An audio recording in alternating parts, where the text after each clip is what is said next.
मुगल सल्तनत की राजधानी आगरा शहंशाह अकबर के न्याय और नवरत्नों की बुद्धिमानी के लिए दुनिया भर में प्रसिद्ध थी। इन नवरत्नों में भी जो सितारा सबसे ज्यादा चमकता था वो थे बीरबल। बीरबल की हाजिर जवाबी और गहरी समझ का कोई तोड़ नहीं था। शहंशाह अकबर उनसे न सिर्फ सल्तनत के मुश्किल मसलों पर सलाह लेते थे, बल्कि उनके साथ हंसी मजाक और छेड़छाड़ करके अपने दिल को भी बहलाते थे। बीरबल का सम्मान पूरे दरबार में था और उनकी इज्जत उनकी पत्नी भी करती थी, जो एक समझदार और गुणी महिला थी। लेकिन कहते हैं न कि हर बाग में कुछ खरपतवार उग ही आती है। बीरबल के जीवन में ये खरपतवार थे उनके साले साहब, जिनका नाम था दीनदयाल। दीनदयाल अपनी बहन के बिल्कुल विपरीत था। वो महाआलसी, घमंडी और मूर्ख था। उसे लगता था कि उसके जीजा हिंदुस्तान के शहंशाह के सबसे खास सलाहकार हैं, इसलिए उसे भी बिना कुछ किए धरे मान सम्मान और दौलत मिलनी चाहिए। वो अक्सर अपनी बहन के घर आकर डेरा डाल देता और बीरबल रौब जमाने की कोशिश करता। दीनदयाल की सबसे बड़ी गलतफहमी यह थी कि वो खुद को बीरबल से ज्यादा अक्लमंद समझता था। उसे लगता था कि बीरबल तो बस किस्मत के धनी है, असली बुद्धि तो उसके पास है जिसे दुनिया पहचान नहीं पा रही है। वो अक्सर लोगों के बीच डींगे हाँकता, अगर मैं चाहूं तो अपने जीजाजी से भी बड़ा सलाहकार बन सकता हूं। शहंशाह तो मेरी अक्ल देखकर दंग रह जाएंगे। बीरबल अपने साले की इन हरकतों को नजरअंदाज करते थे, क्योंकि वो अपनी पत्नी का दिल नहीं दुखाना चाहते थे। लेकिन दीनदयाल की मूर्खता और उसकी जिद दिन ब दिन बढ़ती ही जा रही थी। एक दिन जब बीरबल दरबार से लौटे तो उन्होंने देखा कि दीनदयाल उनके घर में बैठा उनकी पत्नी पर चिल्ला रहा है, तुम अपने पति से कहकर मुझे दरबार में कोई बड़ा पद क्यों नहीं दिलवाती? क्या मैं सारी जिंदगी ऐसे ही बेकार बैठा रहूंगा? मेरे जीजा इतने बड़े आदमी हैं और मैं यहां मक्खियां मार रहा हूं। बीरबल की पत्नी ने उसे समझाने की कोशिश की, भैया, दरबार में पद काबिलियत से मिलता है, रिश्तेदारी से नहीं। आप कोई काम धंधा क्यों नहीं शुरू कर लेते? ये सुनकर दीनदयाल और भड़क गया। काम धंधा? तुम चाहती हो कि बीरबल का साला बाजार में दुकान लगाकर बैठे? कितनी बेइज्जती होगी। नहीं, मुझे तो दरबार में ही कोई ऊंचा पद चाहिए, और वो भी बिना किसी मेहनत के। बीरबल ने जब ये सुना तो उन्होंने फैसला किया कि अब पानी सर से ऊपर जा चुका है, अब अपने साले साहब को सबक सिखाने का वक्त आ गया है, लेकिन ऐसे कि सांप भी मर जाए और लाठी भी न टूटे। बीरबल ने कमरे में प्रवेश किया और बड़े प्यार से बोले, अरे साले साहब, आप इतना गुस्सा क्यों हो रहे हैं? आपकी बहन ठीक ही तो कह रही थी। लेकिन अगर आपकी यही इच्छा है कि आप दरबार में काम करें, तो हम आपके लिए जरूर कुछ करेंगे। यह सुनकर दीनदयाल का चेहरा खिल गया। उसे लगा कि उसकी धमकी काम कर गई। हाँ जीजाजी, मुझे कोई ऐसा पद दिलवाइए जहां काम कम और आराम ज्यादा हो, और पैसा तो बस बरसता रहे। बीरबल मुस्कुराए। ठीक है साले साहब, कल आप हमारे साथ दरबार चलिए, हम शहंशाह से आपकी सिफारिश करेंगे। अगली सुबह दीनदयाल अपने सबसे अच्छे भड़कीले कपड़े पहनकर बीरबल के साथ दरबार पहुंचा। वो ऐसे चल रहा था जैसे वही सल्तनत का अगला वजीर हो। दरबार में सही मौका देखकर बीरबल शहंशाह अकबर के पास गए। आलम पनाह, आज मैं आपसे एक निजी गुजारिश लेकर आया हूं। अकबर ने हैरानी से पूछा, तुम और निजी गुजारिश? कहो बीरबल, क्या बात है? बीरबल ने दीनदयाल की ओर इशारा करते हुए कहा, जहां पनाह, ये मेरे साले साहब हैं, दीनदयाल। ये बहुत काबिल और मेहनती है। ये दरबार में सल्तनत की सेवा करना चाहते हैं। अगर आप इन्हें कोई पद दे दें तो बड़ी मेहरबानी होगी। बीरबल ने काबिल और मेहनती शब्दों पर ऐसा जोर दिया कि अकबर समझ गए कि दाल में कुछ काला है। अकबर बीरबल की रग-रग से वाकिफ थे। वो जानते थे कि बीरबल कभी भी किसी अयोग्य व्यक्ति की सिफारिश नहीं करेंगे। जरूर इसमें कोई राज है। शहंशाह ने भी इस खेल में शामिल होने का फैसला किया। अकबर ने दीनदयाल को ऊपर से नीचे तक देखा और कहा, अच्छा, तो तुम बीरबल के साले हो। बीरबल, तुम्हारा साला है तो जरूर बहुत बुद्धिमान होगा। ठीक है, हम इन्हें एक बहुत ही महत्वपूर्ण पद पर नियुक्त करते हैं। दीनदयाल की तो खुशी का ठिकाना नहीं रहा। अकबर ने घोषणा की, आज से हम दीनदयाल को शाही कोयला निरीक्षक के पद पर नियुक्त करते हैं। यह सुनकर दरबार में बैठे कुछ लोग अपनी हंसी दबाने लगे। शाही कोयला निरीक्षक? ऐसा तो कोई पद आज तक बना ही नहीं था। दीनदयाल ने मूर्खता से पूछा, जहांपनाह, ये शाही कोयला निरीक्षक क्या होता है? इसमें मुझे करना क्या होगा? अकबर ने बड़ी गंभीरता का नाटक करते हुए समझाया, यह बहुत ही जिम्मेदारी का काम है दीनदयाल। शाही रसोई और हम्माम के लिए रोजाना हजारों मन कोयला आता है। तुम्हें बस ये सुनिश्चित करना है कि सारा कोयला काला है या नहीं। अगर कोई कोयला सफेद या किसी और रंग का निकले तो तुम्हें उसे तुरंत शाही खजाने में जमा करवाना है। तुम्हारी तनख्वाह होगी 500 सोने की मोहरे महीना। 500 मोहरे! ये सुनकर तो दीनदयाल के होश उड़ गए। इतना आसान काम और इतनी ज्यादा तनख्वाह!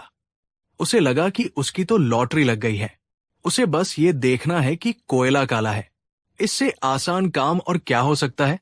उसने तुरंत सिर झुकाकर कहा, मुझे मंजूर है जहांपनाह।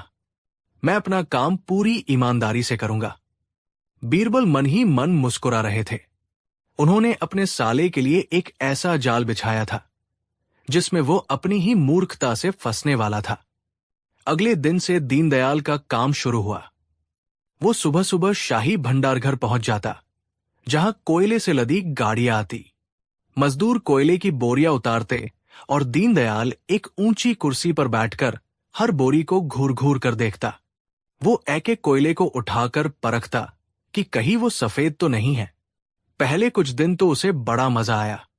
बिना कोई मेहनत किए उसे इतना सम्मान और रौब मिल रहा था। वो मजदूरों पर चिल्लाता, अरे ठीक से देखो, कोई कोयला सफेद तो नहीं रह गया। मजदूर बेचारे हैरान थे कि ये कैसा पागल अफसर आ गया है। कोयला तो हमेशा काला ही होता है। दिन बीतते गए।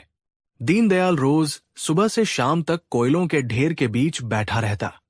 कोयले की धूल उसके कपड़ों पर, उसके चेहरे पर, उसके बालों में जम जाती। दिन के अंत तक वो किसी भूत की तरह काला दिखने लगता। घर लौटकर उसे नहाने में घंटों लग जाते। उसकी भड़कीले कपड़ों की शान मिट्टी में मिल गई थी। एक हफ्ता बीता, फिर दूसरा, फिर तीसरा। रोज वही काम। सुबह से शाम तक कोयले की कालिक के बीच बैठकर ये देखना कि कोयला काला है या नहीं। अब उसे ये काम दुनिया का सबसे उबाऊ और मूर्खतापूर्ण काम लगने लगा। उसका दिमाग सुन्न हो गया था। उसे न किसी से बात करने को मिलता, न कोई नया काम करने को। बस कोयला, कोयला और कोयला। उसने सोचा, शायद जीजाजी ने मेरे साथ मजाक किया है। कोयला तो हमेशा काला ही होता है, सफेद कोयला तो होता ही नहीं। महीना खत्म होने वाला था और दीनदयाल अपनी नौकरी से पूरी तरह तंग आ चुका था। वो लगभग पागल होने की कगार पर था। एक शाम जब वो पूरी तरह कालिक से सना हुआ घर लौटा तो उसने बीरबल के पैर पकड़ लिए। जीजाजी, मुझे बचा लीजिए, मुझसे और नहीं होगा। ये कैसी नौकरी है? मैं दिन भर कोयलों के बीच बैठा बैठा ऊब गया हूं। मुझे ये नौकरी नहीं करनी, मुझे कोई और काम दिलवा दीजिए। वो गिड़गिड़ाने लगा। बीरबल ने बड़ी मासूमियत से कहा, क्यों साले साहब, क्या हुआ? काम तो बहुत आसान है, आराम की नौकरी है और तनख्वाह भी अच्छी है। और सबसे बड़ी बात, आपने एक महीने में एक भी सफेद कोयला नहीं पकड़ा। आप अपना काम ठीक से नहीं कर रहे हैं। दीनदयाल लगभग रोते हुए बोला, कैसा सफेद कोयला? जीजाजी, कोयला तो होता ही काला है। सफेद कोयला जैसी कोई चीज दुनिया में है ही नहीं। आपने और शहंशाह ने मिलकर मुझे मूर्ख बनाया है। बीरबल ने एक गहरी सांस ली और उसे प्यार से उठाया। साले साहब, आज तुम्हें एक बहुत बड़ी बात समझ में आई है। जैसे सफेद कोयला नहीं होता, वैसे ही बिना मेहनत के दौलत और सम्मान भी नहीं होता। बीरबल ने उसे समझाते हुए कहा, तुम चाहते थे कि तुम्हें बिना कुछ किए धरे एक ऊंचा पद मिल जाए। तुम मेहनत से भाग रहे थे। मैंने तुम्हें यह नौकरी इसलिए दिलवाई ताकि तुम ये समझ सको कि दुनिया में कोई भी काम आसान नहीं होता और बिना मेहनत के जो मिलता है उसकी कोई इज्जत नहीं होती। तुमने 1 महीना इस आसान काम को किया और देखो तुम्हारी क्या हालत हो गई। सोचो, जो लोग सच में मेहनत करते हैं वो कितना संघर्ष करते होंगे। दीनदयाल की आंखों से आंसू बह रहे थे। आज पहली बार उसे अपनी गलती का एहसास हुआ था। उसे समझ आ गया था कि उसके जीजा ने उसे अपमानित करने के लिए नहीं, बल्कि उसे एक कीमती सबक सिखाने के लिए यह सब किया था। उसका सारा घमंड चूर चूर हो गया था। मुझे माफ कर दीजिए जीजा जी, उसने सिसकते हुए कहा। आज मेरी आंखें खुल गई। मैं समझ गया कि सम्मान और सफलता का कोई छोटा रास्ता नहीं होता। अब मैं मेहनत करूंगा। मैं अपना काम खुद शुरू करूंगा। अगले दिन बीरबल दीनदयाल को लेकर फिर से दरबार में हाजिर हुए। अकबर ने मुस्कुराते हुए पूछा, क्यों दीनदयाल, काम कैसा चल रहा है? कितने सफेद कोयले जमा किए? दीनदयाल ने शर्म से सिर झुका लिया और बोला, जहांपनाह, मुझे माफ कर दीजिए। मैं अपनी गलती समझ गया हूं। दुनिया में सफेद कोयला नहीं होता और बिना मेहनत के सफलता भी नहीं मिलती। मैं ये पद छोड़ना चाहता हूं। यह सुनकर अकबर और बीरबल मुस्कुरा दिए। अकबर ने कहा, दीनदयाल, हमें खुशी है कि तुमने अपनी गलती मान ली। बीरबल ने तुम्हें सजा नहीं बल्कि एक सीख दी है। जाओ और मेहनत से अपना मुकाम बनाओ। हमारी शुभकामनाएं तुम्हारे साथ है। उस दिन के बाद दीनदयाल पूरी तरह बदल गया। उसने बीरबल से कुछ पैसे उधार लिए और कपड़ों का एक छोटा सा कारोबार शुरू किया। उसने दिन रात मेहनत की और कुछ ही सालों में वो आगरा का एक सफल और सम्मानित व्यापारी बन गया। अब वो अपनी मेहनत की कमाई से खुश था और उसे समझ आ गया था कि असली सम्मान पद में नहीं बल्कि काबिलियत और मेहनत में होता है। इस तरह बीरबल ने अपनी बुद्धि से न सिर्फ अपने मूर्ख साले को एक अनमोल सबक सिखाया बल्कि उसे एक बेहतर इंसान बनने में भी मदद की। ये कहानी हमें सिखाती है कि मेहनत का कोई विकल्प नहीं होता और सफलता का कोई शॉर्टकट नहीं होता। कहानी 2। ये उन दिनों की बात है जब मुगल सल्तनत का सूरज अपने चरम पर था। शहंशाह जलालुद्दीन मोहम्मद अकबर का नाम सुनकर बड़े बड़े सूरमा कांप जाते थे। उनकी हुकूमत, उनकी ताकत और उनकी सल्तनत दूर दूर तक फैली थी। एक शाम आगरा के शाही दीवान खास में महफिल जमी थी। अकबर अपने भव्य सिंहासन पर विराजमान थे और उनके चेहरे पर एक अजब सी चमक और आत्मविश्वास था। दरबारी उनकी तारीफों के पुल बांध रहे थे। एक शायर ने अकबर की शान में ऐसे कसीदे पढ़े कि बादशाह का सीना गर्व से फूल गया।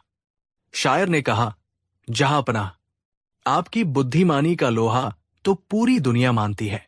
आपके सामने तो बड़े बड़े ज्ञानियों की जुबान सिल जाती है। आप वो पारखी नजर रखते हैं जो पत्थर में भी हीरा पहचान ले। ये सुनकर अकबर मुस्कुराए और अपनी मूंछों पर ताव देते हुए गर्व से बोले, बेशक, इस दुनिया में ऐसा कोई नहीं जो अकबर को धोखा दे सके। हमारी नजरें इंसान के दिल के अंदर तक झांक लेती हैं। हम हवा का रुख देखकर बता सकते हैं कि तूफान आएगा या नहीं। हमें बेवकूफ बनाना तो दूर, कोई इस बारे में सोच भी नहीं सकता। दरबार में बैठे कुछ मंत्री जो बीरबल से जलते थे, इस मौके का फायदा उठाने की सोचने लगे। उनमें से एक शाहबाज खान खड़ा हुआ और बीरबल की तरफ देखकर मुस्कुराते हुए बोला, बेशक जहांपनाह, आपकी बात 16 आने सच है, पर हमारे बीरबल तो खुद को अक्ल का बादशाह समझते हैं। शायद ये कुछ अलग राय रखते हों। सबकी नजरें बीरबल पर टिक गई। बीरबल शांत भाव से खड़े थे और उनके चेहरे पर एक हल्की सी मुस्कान थी। अकबर बीरबल की ओर मुड़े और पूछा, क्यों बीरबल, तुम चुप क्यों हो? क्या तुम भी मानते हो कि हमें कोई बेवकूफ नहीं बना सकता? बीरबल ने सिर झुकाकर उत्तर दिया, गुस्ताखी माफ हो, जहांपनाह, पर इंसान चाहे कितना भी बुद्धिमान क्यों न हो, वो भावनाओं, विश्वास और कभी कभी अपने अहंकार का गुलाम होता है। और जहां ये तीन चीजें होती है, वहां इंसान को भ्रमित करना या कहें तो बेवकूफ बनाना संभव है। ये सुनते ही पूरे दरबार में सन्नाटा छा गया। अकबर का चेहरा तमतमा उठा। उन्हें अपनी बुद्धिमानी पर यह चोट बर्दाश्त नहीं हुई। उन्होंने कड़क आवाज में कहा, बीरबल, तुम्हारी ये जुर्रत कैसे हुई? क्या तुम कहना चाहते हो कि तुम हमें बेवकूफ बना सकते हो? बीरबल ने शांति से जवाब दिया, जहांपनाह, मैं तो आपका एक नाचीज सेवक हूं। मेरी क्या मजाल, मैं तो बस एक सामान्य सत्य बता रहा था। अकबर गुस्से में सिंहासन से खड़े हो गए और बोले, नहीं, आज ये फैसला होकर रहेगा। हम तुम्हें चुनौती देते हैं, बीरबल। अगर तुम में हिम्मत है तो हमें बेवकूफ बनाकर दिखाओ। हम तुम्हें 1 महीने का समय देते हैं। अगर तुम सफल हुए तो हम तुम्हें 10,000 सोने की अशर्फियों का इनाम देंगे। लेकिन अकबर एक पल रुके। उनकी आंखों में एक चेतावनी थी। उन्होंने आगे कहा, लेकिन अगर तुम नाकाम रहे तो तुम्हें हमेशा के लिए आगरा छोड़कर जाना होगा और हम तुम्हारी शक्ल भी नहीं देखेंगे। बोलो, मंजूर है? दरबारी एक दूसरे को देखकर मुस्कुराने लगे। उन्हें लगा कि आज बीरबल का खेल खत्म हो गया। बीरबल ने एक गहरी सांस ली। जहांपनाह, मुझे आपकी चुनौती मंजूर है, पर मेरी एक शर्त है, बीरबल ने कहा। अकबर ने पूछा, कहो, क्या शर्त है? बीरबल बोले, इस 1 महीने के दौरान जब मैं आपको बेवकूफ बनाने की कोशिश करूंगा तो आपको मेरे हर निर्देश का पालन करना होगा, बिना कोई सवाल किए। आपको मुझ पर पूरा भरोसा करना होगा, चाहे मैं कुछ भी करने को कहूं। अकबर ठाका लगाकर हंस पड़े। हा, हमें मंजूर है। हम भी तो देखें कि तुम ऐसा क्या करने को कहोगे जिससे हम बेवकूफ बन जाएं। जाओ बीरबल, अपनी तैयारी करो। तुम्हारा समय आज से शुरू होता है। बीरबल अदब से झुककर दरबार से चले गए। उनके चेहरे पर चिंता नहीं, बल्कि एक रहस्यमयी मुस्कान थी। शाहबाज खान और दूसरे दरबारी मन ही मन जश्न मना रहे थे। उन्हें यकीन था कि बीरबल ने खुद अपने पैरों पर कुल्हाड़ी मार ली है। पहला हफ्ता बीत गया, फिर दूसरा और फिर तीसरा। बीरबल ने कुछ भी ऐसा नहीं किया जिससे लगे कि वो अपनी चुनौती पूरी करने की कोशिश कर रहे हैं। वो रोज की तरह दरबार आते, अपना काम करते और चले जाते। अकबर अब अधीर होने लगे थे। उन्हें लगने लगा कि बीरबल हार मान चुका है। दरबारी भी बीरबल का मजाक उड़ाने लगे थे। शाहबाज खान ने अकबर के कान में फुसफुसाते हुए कहा, देखा जहांपनाह, उसकी सारी हेकड़ी निकल गई। अब बस कुछ ही दिन बचे हैं, फिर ये हमेशा के लिए हमारी नजरों से दूर हो जाएगा। अकबर भी मन ही मन यही सोच रहे थे। ठीक 29वें दिन, जब चुनौती खत्म होने में सिर्फ 1 दिन बचा था, बीरबल अकबर के निजी कक्ष में पहुंचे। जहांपनाह, कल चुनौती का आखिरी दिन है। क्या आप मेरे साथ चलने के लिए तैयार हैं? बीरबल ने पूछा। अकबर ने उत्साह से कहा, हां, बिल्कुल। हमें तो लगा तुम डर गए। बताओ, हमें क्या करना है? बीरबल ने जवाब दिया, जहांपनाह, आपको मेरे साथ इस महल से बाहर एक आम इंसान के भेष में चलना होगा। आपको अपने शाही वस्त्र, अपनी पगड़ी, अपनी तलवार, सब कुछ यही छोड़ना होगा। अकबर हैरान हो गए। ये कैसा मजाक है बीरबल? हम शहंशाह होकर आम इंसान का भेष क्यों धरे? बीरबल ने याद दिलाया, जहांपनाह, आपको अपनी शर्त याद है? बिना कोई सवाल किए मेरे निर्देशों का पालन करना होगा। अकबर कुछ सोचते रहे और फिर तैयार हो गए। उस रात के अंधेरे में अकबर और बीरबल साधारण किसानों के कपड़ों में महल से बाहर निकल गए। शहर की गलियों में घूमते हुए अकबर को बड़ा अजीब लग रहा था। कोई उन्हें पहचान नहीं रहा था, कोई सलाम नहीं कर रहा था। बीरबल उन्हें एक घने जंगल की ओर ले गए। अकबर परेशान होकर बोले, बीरबल, हम जा कहाँ रहे हैं? ये सब क्या है? तुम हमें बेवकूफ बनाने के लिए किसी भूत प्रेत का डर तो नहीं दिखाओगे?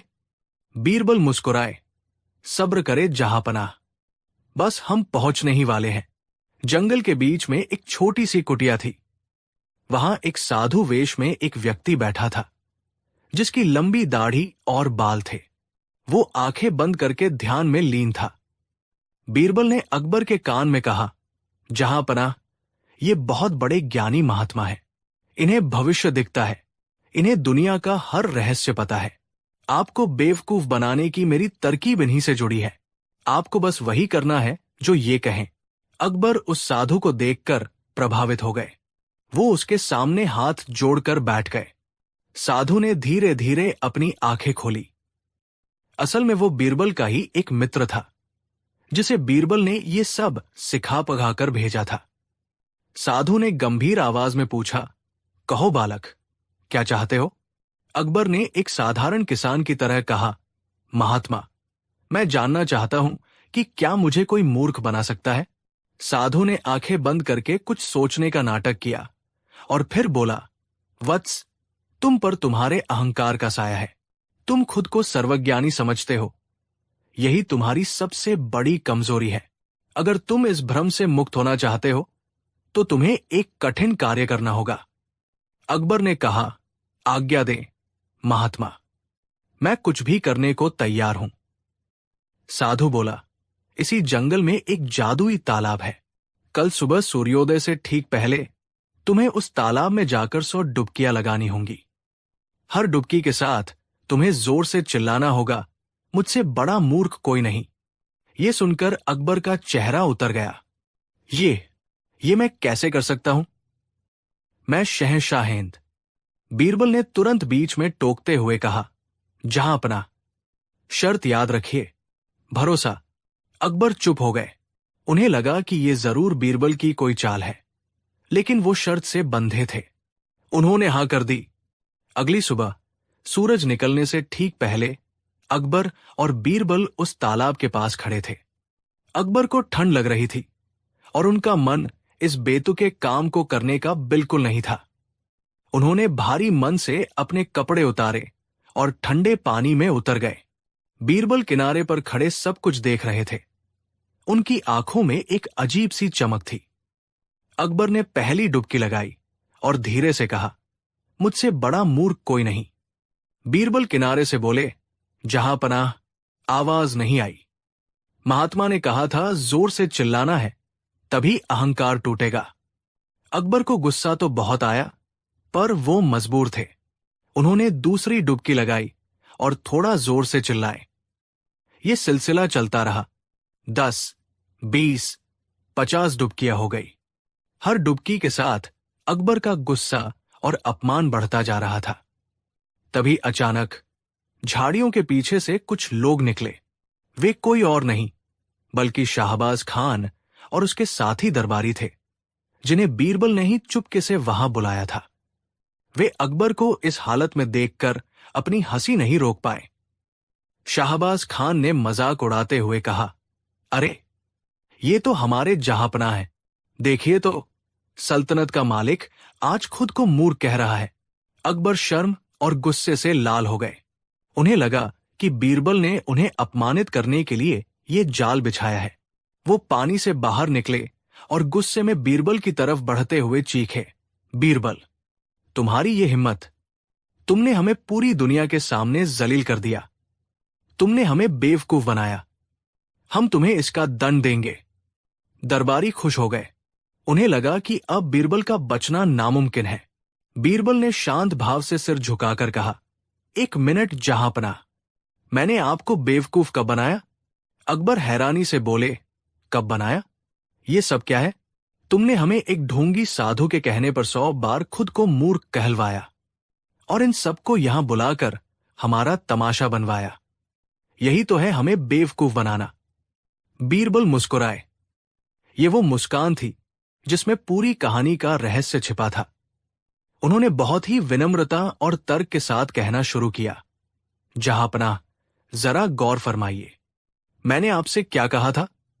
मैंने कहा था कि मैं आपको बेवकूफ बनाऊंगा, और आपने चुनौती स्वीकार की। आप पूरे 1 महीने तक चौकन्ने थे। आप हर पल ये देख रहे थे कि मैं क्या कर रहा हूं। बीरबल ने अकबर की आंखों में देखते हुए आगे कहा, आप इतने सतर्क थे कि किसी भी सीधी चाल में कभी नहीं फंसते। इसीलिए मुझे एक ऐसा रास्ता अपनाना पड़ा जहां आप खुद चलकर आए। मैंने आपको एक कहानी सुनाई, एक ढोंगी साधु की, एक जादुई तालाब की और अहंकार तोड़ने की। जहां पनाह, आप बुद्धिमान हैं। आप जानते थे कि यह सब सच नहीं हो सकता, लेकिन बीरबल एक पल रुके जिससे उनकी बात का वजन बच जाए। लेकिन अपनी चुनौती जीतने के जुनून में और अपनी शर्त का पालन करने के वचन में आप इतने बंध गए कि आपने अपने विवेक का इस्तेमाल ही नहीं किया। आपने एक साधारण सेवक के कहने पर बिना सोचे समझे वो सब कुछ किया जो कोई भी बुद्धिमान व्यक्ति कभी नहीं करता। आपने तालाब में डुबकियां लगाई और खुद को मूर्ख कहा। अब बीरबल उन दरबारियों की तरफ मुड़े और बोले, जहां पनाह, मैंने आपको बेवकूफ नहीं बनाया। आपने स्वयं ये साबित कर दिया कि जब इंसान पर जुनून और अहंकार हावी हो जाता है तो वो सही और गलत का फर्क भूल जाता है। मैंने तो बस आपको एक आईना दिखाया था। पूरे माहौल में एक गहरा सन्नाटा छा गया। अकबर की आंखों से गुस्सा गायब हो चुका था। उन्हें बीरबल की बात की गहराई समझ में आ रही थी। उन्हें एहसास हुआ कि बीरबल ने उन्हें अपमानित नहीं किया, बल्कि एक बहुत बड़ा सबक सिखाया है। अकबर को याद आया कि कैसे वो अपनी बुद्धिमानी के घमंड में चूर थे। उन्हें यह एहसास हुआ कि एक बादशाह को केवल बुद्धिमान ही नहीं, बल्कि विनम्र और धैर्यवान भी होना चाहिए। उसे कभी भी अपनी शक्तियों पर इतना गुमान नहीं करना चाहिए कि वो किसी के भी कहने पर कुछ भी करने लगे। अकबर के चेहरे पर मुस्कान लौट आई। वो जोर से ठहाका लगाकर हंसने लगे और उनकी हंसी पूरे जंगल में गूंज गई। शाहबाज खान और बाकी दरबारियों के चेहरे देखने लायक थे। उनका सारा खेल उल्टा पड़ चुका था। अकबर ने बीरबल के कंधे पर हाथ रखते हुए कहा, वाह बीरबल, वाह, मान गए तुम्हारी चतुराई को। तुमने हमें बेवकूफ भी बना दिया और हमें हमारी सबसे बड़ी गलती का एहसास भी करा दिया। तुम सिर्फ हमारे वजीर नहीं, हमारे गुरु भी हो। तुमने ये चुनौती जीत ली। फिर वो दरबारियों की तरफ मुड़े और बोले, और तुम सब जो हमारा तमाशा देखने आए थे, याद रखना, एक बादशाह की असली ताकत उसकी प्रजा का विश्वास होती है, उसका अहंकार नहीं। उस दिन के बाद अकबर का अपनी बुद्धिमानी पर घमंड हमेशा के लिए खत्म हो गया। उन्होंने सीखा कि सच्चा ज्ञान विनम्रता से आता है, अहंकार से नहीं। बीरबल ने एक बार फिर साबित कर दिया कि उनकी बुद्धि की तलवार किसी भी समस्या को काट सकती थी।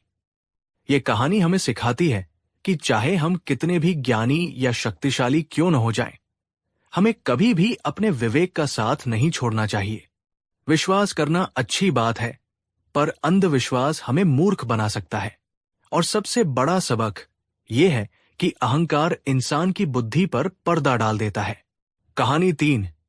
मुगल सल्तनत के शहंशाह जलालुद्दीन मोहम्मद अकबर का दरबार अपनी भव्यता और बुद्धिमत्ता के लिए पूरे आगरा में मशहूर था। इस दरबार के नवरत्नों में सबसे चमकदार सितारा थे बीरबल। बीरबल सिर्फ मंत्री नहीं थे, वो अकबर की आत्मा के संगी थे, उनकी हर उलझन का समाधान और हर मुस्कान की वजह थे। दोनों के बीच का रिश्ता सिर्फ बादशाह और सलाहकार का नहीं, बल्कि दो गहरे दोस्तों का था, जिसमें सम्मान के साथ साथ हंसी मजाक और छेड़छाड़ की भी पूरी गुंजाइश थी। अकबर को अक्सर अपने दरबारियों और खासकर बीरबल की बुद्धि की परीक्षा लेने में बड़ा मजा आता था। वो ऐसे ऐसे टेढ़े और अजब सवाल पूछते कि बड़े बड़े विद्वानों का सिर चकरा जाए। लेकिन बीरबल हर बार अपनी हाजिर जवाबी से शहंशाह को निरुत्तर कर देते। कई बार तो बीरबल के जवाब इतने मजेदार होते कि पूरा दरबार ठहाकों से गूंज उठता। ऐसी ही एक शाम दरबार का माहौल बेहद खुशनुमा था। बाहर हल्की हल्की बारिश हो रही थी और ठंडी हवा के झोंके महल की खिड़कियों से अंदर आ रहे थे। शहंशाह अकबर का मिजाज भी आज कुछ ज्यादा ही चंचल था। उनकी आंखों में शरारत की एक चमक थी और उनके होठों पर एक रहस्यमयी मुस्कान। अचानक उन्होंने बीरबल की ओर देखा, जो हमेशा की तरह उनके पास ही खड़े थे। बीरबल, शहंशाह ने एक नाटकीय अंदाज में कहा, आज हमारा मन कुछ अजब करने को कर रहा है। बीरबल ने सिर झुकाकर कहा, हुक्म कीजिए जहांपना। आपके मन की हर इच्छा पूरी करना ही तो मेरा धर्म है। अकबर की मुस्कान और चौड़ी हो गई। उन्होंने दरबार में बैठे सभी अमीरों और मंत्रियों पर एक नजर डाली और फिर अपनी आवाज में थोड़ा वजन लाते हुए बोले, बीरबल, हमने तुम्हारी बुद्धिमानी के बहुत किस्से सुने हैं। तुम कहते हो कि तुम कुछ भी कर सकते हो। क्या ये सच है? बीरबल ने विनम्रता से कहा, आलम पनाह, मैं तो आपका एक अदना सा सेवक हूं। करने वाला तो वो ऊपर वाला है, पर हां, आपकी दुआ रही तो कोई भी काम नामुमकिन नहीं है। अच्छा, अकबर ने चुनौती भरे स्वर में कहा, तो फिर सुनो हमारा हुक्म। हम तुम्हें एक ऐसा काम सौंपते हैं जो आज तक दुनिया में किसी ने नहीं किया होगा। हम तुम्हें 10 गधे देते हैं। तुम्हें 1 महीने के अंदर इन 10 गधों को पढ़ा लिखा कर ऐसा विद्वान बनाना है कि वे इंसानों की तरह बातें कर सकें और हमारे सवालों के जवाब दे सकें। ये सुनते ही पूरे दरबार में सन्नाटा छा गया। फिर दबीदबी हंसी की फुसफुसाहटें शुरू हो गई। ये एक सरासर नामुमकिन काम था। गधों को पढ़ाना, ये तो पागलपन की हद थी। दरबार में मौजूद मुल्ला दोपियाजा और अन्य दरबारी जो बीरबल से जलते थे, उनकी तो जैसे बाछें खिल गई। उन्हें लगा कि आज बीरबल बुरी तरह फंस गया है।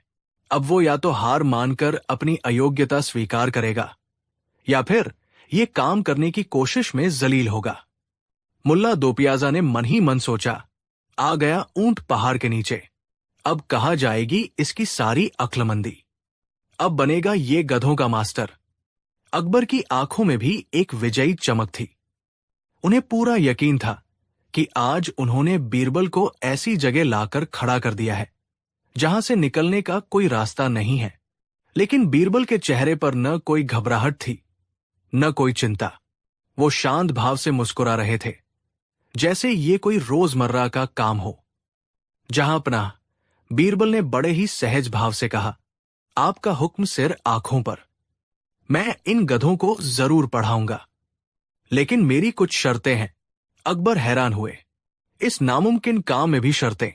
उन्होंने कहा, बोलो, क्या शर्तें हैं तुम्हारी? बीरबल बोले, आलम पनाह, पहली शर्त यह है कि इन गधों को पढ़ाने के लिए मुझे एक अलग, शांत और एकांत जगह चाहिए जहां कोई मुझे परेशान न करे।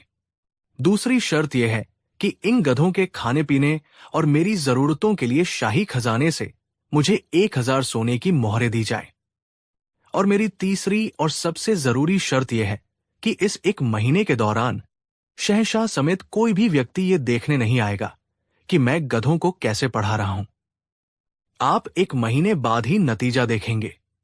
अकबर ने सोचा, 1000 मोहरें बर्बाद ही होंगी, लेकिन बीरबल की जिल्लत देखने का मजा ही कुछ और होगा। उन्होंने हंसते हुए कहा, हमें तुम्हारी सारी शर्तें मंजूर हैं। बीरबल, कल सुबह तुम्हें 10 सबसे बेहतरीन गधे और 1000 मोहरें मिल जाएंगी। दरबार खत्म हुआ। सभी दरबारी बीरबल पर हंसते हुए और उनका मजाक उड़ाते हुए अपने अपने घरों को चले गए। देखो, अब बीरबल गधों को पढ़ाएगा। शायद गधों की संगत में रहकर खुद भी बोलना भूल जाए। जैसी बातें हवा में तैर रही थी। लेकिन बीरबल पर इन बातों का कोई असर नहीं था। उनके दिमाग में एक शानदार योजना पक रही थी। अगली सुबह, जैसा कि वादा किया गया था, 10 हट्टे-कट्टे गधे और सोने की मोहरों से भरी एक थैली बीरबल के हवाले कर दी गई। बीरबल उन गधों को लेकर शहर से बाहर एक पुरानी और वीरान हवेली में चले गए, जो उन्हें इस काम के लिए दी गई थी। अब सब इंतजार करने लगे कि 1 महीने बाद क्या होगा।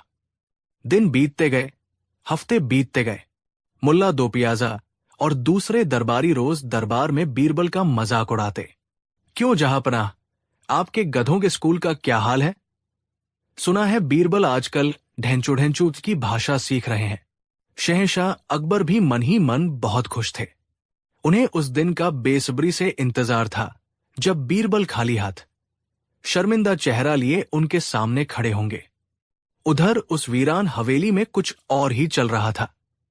बीरबल ने उन 1000 मोहरों में से कुछ पैसे खर्च करके उस हवेली की मरम्मत करवाई। उन्होंने कुछ मजदूरों को काम पर लगाया और हवेली के बड़े से आंगन में 2 लकड़ियों के बीच एक रस्सी बंधवा दी। फिर उन्होंने शहर के सबसे अच्छे धोबी को बुलवाया। बीरबल ने धोबी से कहा, देखो, तुम्हारा काम बस इतना है कि रोज सुबह इन 10 गधों को यहां लाना है। मैं तुम्हें कुछ हरी घास और किताबें दूंगा। तुम्हें बस उन किताबों के पन्नों के बीच हरी हरी मुलायम दूब घास रख देनी है। फिर उन किताबों को उस रस्सी पर लटका देना है। धोबी हैरान था, लेकिन उसे तो अपने काम से मतलब था। अब रोज सुबह धोबी आता, गधों को आंगन में छोड़ता और किताबों के पन्नों के बीच दूब रखकर उन्हें रस्सी पर लटका देता। भूखे गधे दूब खाने के लालच में किताब के पास जाते और अपनी जीभ से पन्ने पलटने की कोशिश करते। जब जीभ से दूब नहीं निकलती तो वे जोर जोर से रेंकना शुरू कर देते। इस पूरी प्रक्रिया में वे पन्ने पलटते, मुंह से आवाज निकालते और कभी कभी किताब को चाटते भी। दूर से देखने पर ऐसा लगता मानो गधे किताब पढ़ रहे हैं और कुछ बोलने की कोशिश कर रहे हैं। बीरबल बाकी समय आराम करते, अच्छा खाना खाते और अपनी पसंदीदा किताबें पढ़ते। उन्होंने उन मोहरों से अपने लिए आरामदायक बिस्तर और अच्छे अच्छे कपड़े भी खरीद लिए थे। ठीक 1 महीना पूरा हो गया। दरबार में आज तिल धरने की जगह नहीं थी। हर कोई ये देखने आया था कि बीरबल आज क्या बहाना बनाते हैं। मुल्ला और उनकी टोली तो सबसे आगे बैठी थी, जैसे किसी नाटक का पहला शो देखने आए हों। शहंशाह अकबर अपने सिंहासन पर विराजमान थे और उनके चेहरे पर एक व्यंग्यात्मक मुस्कान थी। तभी बीरबल ने दरबार में प्रवेश किया। वो अकेले थे, उनके साथ कोई गधा नहीं था। ये देखते ही मुल्ला दोपियाजा जोर से बोला, देखिए जहांपनाह, मैंने तो पहले ही कहा था, ये नामुमकिन काम था। बीरबल जी हार मानकर अकेले ही चले आए हैं और शाही खजाने की 1000 मोहरें भी बर्बाद कर दी। अकबर ने बीरबल से पूछा, क्यों बीरबल, कहाँ हैं तुम्हारे पढ़ाए हुए विद्वान गधे? या मान ली तुमने हार? बीरबल ने सिर झुकाकर कहा, आलम पनाह, हार क्यों मानूंगा? मैंने तो उन गधों को पढ़ा लिखाकर इतना विद्वान बना दिया है कि अब वो इंसानों से बात करना पसंद नहीं करते। वो कहते हैं कि इंसान बड़े मूर्ख और जिद्दी होते हैं। वो सीखने में बहुत वक्त लगाते हैं। ये सुनकर पूरा दरबार ठहाकों से गूंज उठा। अकबर ने भी हंसते हुए कहा, बस बीरबल, बस ये बहानेबाजी बंद करो और साफ साफ कहो कि तुम ये काम नहीं कर पाए। बीरबल ने बड़ी गंभीरता से कहा, जहांपनाह, मैं सच कह रहा हूं। मैंने उन्हें पढ़ा दिया है, लेकिन उनकी एक शर्त है। वो कहते हैं कि वो अपनी विद्वता का प्रदर्शन सिर्फ उसी के सामने करेंगे जो खुद को गधा मानता हो। वो किसी इंसान के सामने बात नहीं करेंगे। अब दरबार में फिर से सन्नाटा छा गया। ये कैसी अजीब शर्त थी? अकबर ने गुस्से में कहा, यह क्या बकवास है बीरबल, यहां दरबार में कौन खुद को गधा मानेगा? बीरबल ने चारों तरफ देखा और फिर मासूमियत से कहा, जहांपनाह, यही तो समस्या है। मैंने उन गधों को बहुत समझाया कि इंसानों में भी बहुत अक्लमंद लोग होते हैं, लेकिन वो मानने को तैयार ही नहीं। वो कहते हैं इंसान इतना मूर्ख होता है कि वो गधों को पढ़ाने जैसा नामुमकिन काम दे सकता है, लेकिन ये स्वीकार नहीं कर सकता कि वो खुद कुछ चीजें नहीं समझ सकता। बीरबल का इशारा साफ शहंशाह अकबर की तरफ था। अकबर का चेहरा थोड़ा गंभीर हो गया। उन्हें एहसास हुआ कि बीरबल उन्हीं पर ताना कस रहे हैं। बीरबल ने बात आगे बढ़ाई, मैंने उन गधों को बड़ी मुश्किल से मनाया है।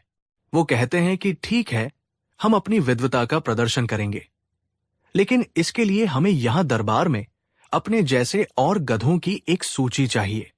जो जो इस दरबार में खुद को गधा समझता है, वो अपना नाम इस सूची में लिखवा दे। फिर हम आकर उनसे बात करेंगे।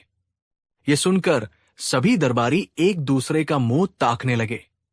भला कौन अपनी इज्जत का फ्लूदा करवाता और अपना नाम गधों की सूची में लिखवाता, बीरबल ने एक लंबा सा चर्मपत्र और एक कलम निकाली। तो हुजूर, कौन है जो इस सूची में अपना नाम लिखवाना चाहेगा? उन्होंने सबसे पहले मुल्ला दो प्याजा की तरफ देखा। मुल्ला ने तुरंत अपना मुंह फेर लिया। फिर उन्होंने बाकी दरबारियों की तरफ देखा। सबने अपनी नजरें झुका ली। अकबर को अब मजा आने लगा था। वो समझ गए थे कि बीरबल ने बड़ी चालाकी से पासा पलट दिया है। अकबर ने हंसते हुए कहा, लगता है बीरबल, हमारे दरबार में कोई भी इतना समझदार नहीं है कि खुद को गधा मान सके। तो अब क्या होगा? बीरबल ने एक चर्म पत्र को शहंशाह के सामने रखते हुए कहा, जहांपनाह, अब तक तो इस सूची में किसी का नाम नहीं है, लेकिन अगर आप इजाजत दें तो मैं इस सूची में 2 नाम जरूर लिखना चाहूंगा। किसके नाम? अकबर ने उत्सुकता से पूछा। बीरबल ने कहा, आलम पनाह, गुस्ताखी माफ, लेकिन पहला नाम मैं आपका लिखना चाहूंगा। यह सुनते ही पूरे दरबार में जैसे बिजली दौड़ गई। बीरबल ने शहंशाह को गधा कहा। यह तो मौत को दावत देने जैसा था। अकबर का चेहरा गुस्से से लाल हो गया। बीरबल, तुम्हारी ये जुर्रत, तुमने हमें गधा कहा। बीरबल शांत भाव से खड़े रहे। नहीं जहांपनाह, मैंने आपको गधा नहीं कहा। मैंने बस आपका नाम इस सूची में लिखा है, और उसकी वजह है। क्या वजह है? अकबर ने गरजते हुए पूछा। बीरबल ने बड़ी विनम्रता से जवाब दिया, आलम पनाह, आपने ये जानते हुए भी कि गधों को पढ़ाना एक नामुमकिन काम है, मुझे ये काम सौंपा। आपने इस मूर्खतापूर्ण काम के लिए शाही खजाने से 1000 मोहरें भी दी। एक ऐसा व्यक्ति जो जानते बूझते हुए एक असंभव काम पर अपना समय और पैसा बर्बाद करे, उसे अगर गधा न कहा जाए तो क्या कहा जाए? इसलिए मैंने पहला नाम आपका लिखा। दरबार में अब मौत जैसा सन्नाटा था। बीरबल ने जो तर्क दिया था वो इतना सटीक था कि अकबर के पास कहने को कुछ नहीं बचा। उनका गुस्सा धीरे धीरे पिघलने लगा और उनके होठों पर एक हल्की सी मुस्कान आ गई। उन्होंने अपनी हार मान ली थी। ठीक है बीरबल, अकबर ने मुस्कुराते हुए कहा, हम मानते हैं कि हमसे गलती हुई, लेकिन तुमने कहा था कि तुम 2 नाम लिखोगे। दूसरा नाम किसका है? बीरबल ने कलम उठाई और उस चर्म पत्र पर अपना खुद का नाम लिख दिया।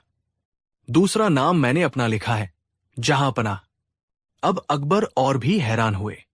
तुमने अपना नाम क्यों लिखा? बीरबल ने उत्तर दिया, आलम पनाह, जब मुझे पता था कि यह काम नामुमकिन है और आप सिर्फ मेरा मजाक उड़ाने के लिए यह सब कर रहे हैं, तब भी मैंने आपके हुक्म को माना। मैंने एक ऐसे मूर्खतापूर्ण काम के लिए अपना 1 महीना बर्बाद कर दिया। जो व्यक्ति अपने बादशाह के एक बेतुके हुक्म को बिना सोचे समझे मान ले, वो भी तो गधे से कम नहीं। इसलिए दूसरा नाम मेरा है। यह जवाब सुनते ही शहंशाह अकबर अपनी गद्दी से उठ खड़े हुए और जोर जोर से ठहाके मारकर हंसने लगे। उनकी हंसी देखकर पूरा दरबार भी हंस पड़ा। बीरबल ने न सिर्फ एक नामुमकिन काम को अपनी बुद्धि से संभव कर दिखाया था, बल्कि उन्होंने शहंशाह को ही गधा साबित कर दिया था। वो भी इतने शानदार तरीके से कि शहंशाह को गुस्सा नहीं, बल्कि अपनी हार पर भी प्यार आ गया। अकबर ने बीरबल को गले से लगा लिया और कहा, मान गए बीरबल, मान गए। तुम जैसा बुद्धिमान इस दुनिया में कोई नहीं है। तुमने आज हमें ऐसा पाठ पढ़ाया है जो हम जिंदगी भर नहीं भूलेंगे। शहंशाह ने बीरबल को इनाम में 1000 सोने की मोहरें और दी। मुल्ला दो प्याजा और बाकी दरबारी शर्म से अपना मुंह छिपाए बैठे थे। उन्होंने बीरबल को जलील करने का ख्वाब देखा था, लेकिन बीरबल ने उन्हीं के बिछाए जाल में खुद शहंशाह को ही फंसाकर साबित कर दिया था कि बुद्धि का मुकाबला कोई नहीं कर सकता, चाहे वो हिंदुस्तान का बादशाह ही क्यों न हो। कहानी 4। शहंशाह जलालुद्दीन मोहम्मद अकबर का दरबार केवल न्याय और राजनीति का ही केंद्र नहीं था, बल्कि ये ज्ञान, कला और बुद्धि के प्रदर्शन का एक भव्य मंच भी था। यहां दूर दूर से विद्वान, कलाकार और शूरवीर अपनी प्रतिभा का प्रदर्शन करने आते थे, इस उम्मीद में कि उन्हें शहंशाह की सराहना और शाही संरक्षण प्राप्त होगा। अकबर स्वयं कला और ज्ञान के बड़े पारखी थे और उन्हें बौद्धिक चुनौतियों में विशेष आनंद आता था। और जब भी कोई ऐसी चुनौती आती तो शहंशाह की आंखें सबसे पहले अपने सबसे प्रिय सलाहकार, अपने मित्र बीरबल को खोजती थी। बीरबल, जिनकी बुद्धि की गहराई को कोई नहीं नाप सका था, हर बार अपनी चतुराई से ऐसी गुत्थियां सुलझा देते थे कि देखने वाले दंग रह जाते थे। दरबार के कई अमीर और मंत्री जो बीरबल की इस शोहरत से जलते थे, हमेशा इस ताक में रहते कि कोई ऐसा विद्वान आए जो बीरबल को परास्त कर सके, उन्हें नीचा दिखा सके। ऐसी ही एक सुनहरी सुबह, जब दरबार अपनी पूरी शानो शौकत से सजा हुआ था, एक सूचना आई कि कन्नौज से एक महान कवि, जिनका नाम था कविश्वर चंद्रभान, शहंशाह के दर्शन करना चाहते हैं। चंद्रभान की ख्याति दूर दूर तक फैली हुई थी। कहा जाता था कि उनके पास शब्दों का ऐसा भंडार था और उनकी कल्पना की उड़ान इतनी ऊंची थी कि वो अपनी कविताओं से असंभव को भी संभव दिखा सकते थे। शहंशाह अकबर ने उन्हें सादर दरबार में पेश करने का हुक्म दिया। कविश्वर चंद्रभान ने जब दरबार में प्रवेश किया तो उनकी वेशभूषा और उनके आत्मविश्वास ने सबको प्रभावित किया। उन्होंने शहंशाह को झुककर सलाम किया और फिर अपनी मधुर किंतु प्रभावशाली वाणी में बोलना शुरू किया। उन्होंने अपनी प्रशंसा में ही कुछ ऐसे शेर पढ़े कि पूरा दरबार वाहवा कर उठा। आलम पनाह, चंद्रभान ने कहा, मैं शब्दों का सौदागर हूं। मैं धागों में सितारे पिरो सकता हूं और कल्पना में महलों को खड़ा कर सकता हूं। मैंने सुना है कि आपका दरबार बुद्धिमानों का जमघट है और यहां सबसे ऊंचा स्थान आपके सलाहकार बीरबल जी को प्राप्त है। ये कहकर उन्होंने बीरबल की ओर एक तिरछी व्यंग्यात्मक दृष्टि से देखा, जैसे उन्हें चुनौती दे रहे हों। बीरबल शांत भाव से मुस्कुराते रहे। चंद्रभान ने आगे कहा, मैं मानता हूं कि हाजिर जवाबी और चतुराई प्रशंसनीय गुण है, लेकिन असली बुद्धिमत्ता तो शब्दों के मायाजाल को समझने और रचने में है। मैं आज आपके दरबार में और विशेष रूप से बीरबल जी के समक्ष एक चुनौती प्रस्तुत करना चाहता हूं। अकबर की आंखों में चमक आ गई। उन्हें ऐसे ही क्षणों का इंतजार रहता था। कैसी चुनौती कविश्वर? चंद्रभान ने कहा, मैं एक छोटी सी 4 पंक्तियों की कविता रचूंगा। ये कविता एक पहेली की तरह होगी जो एक असंभव दृश्य का वर्णन करेगी। बीरबल जी को उस कविता में वर्णित दृश्य को सच करके दिखाना होगा। उन्हें एक ऐसी वास्तविक परिस्थिति का निर्माण करना होगा जिस पर मेरी कविता अक्षरशः खरी उतरे। ये सिर्फ कहने या कहानी सुनाने से नहीं होगा। उन्हें इसे यहां, इसी दरबार में सबके सामने करके दिखाना होगा। ये एक अनोखी और कठिन चुनौती थी। मुल्ला दो पियाजा और बीरबल के अन्य विरोधी मन ही मन खुश हो गए। उन्हें लगा कि शब्दों का ये बाजीगर आज बीरबल को जरूर फंसा लेगा। एक असंभव कविता को सच कैसे किया जा सकता है? अकबर ने बीरबल की ओर देखा। क्यों बीरबल, क्या तुम्हें यह चुनौती स्वीकार है? बीरबल ने सिर झुकाकर कहा, जब शहंशाह का हुक्म हो और चुनौती ज्ञान से जुड़ी हो तो एक सेवक भला कैसे इनकार कर सकता है? मुझे कविश्वर जी की चुनौती स्वीकार है। चंद्रब के चेहरे पर एक विजयी मुस्कान तैर गई। उसे अपनी काबिलियत पर पूरा भरोसा था। उसने सोच रखा था कि वो एक ऐसी कविता रचेगा जो विरोधाभासों से भरी हो, जिसका वास्तविक दुनिया में कोई अस्तित्व ही न हो। उसने एक पल के लिए आंखें बंद की, जैसे सोच रहा हो, और फिर अपनी बुलंद आवाज में वो 4 पंक्तियां पढ़ी जो इतिहास में दर्ज होने वाली थी। देखा मैंने अजब नजारा, मुर्दे पर था जीवन सारा, जिस हथियार से जान बचाई उसी ने थी आफत ढाई। कविता सुनते ही पूरे दरबार में सन्नाटा छा गया। ये क्या पहेली थी? एक अजीब नजारा, एक मृत चीज पर संपूर्ण जीवन का होना, एक ऐसा हथियार जिससे जान भी बचे और वही हथियार कोई मुसीबत भी खड़ी कर दे। ये तो पूरी तरह से असंभव लग रहा था। एक ही चीज जीवन रक्षक और विनाशक दोनों कैसे हो सकती है? और मुर्दे पर जीवन का क्या अर्थ था?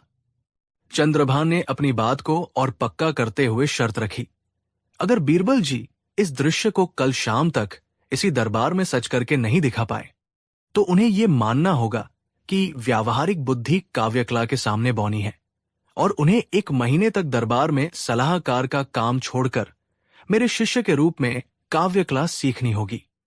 और अगर वो जीत गए तो इनाम में मुझे शहंशाह से मिली ये 1000 सोने की मोहरों की थैली मैं उन्हें भेंट कर दूंगा। शर्त बहुत बड़ी थी।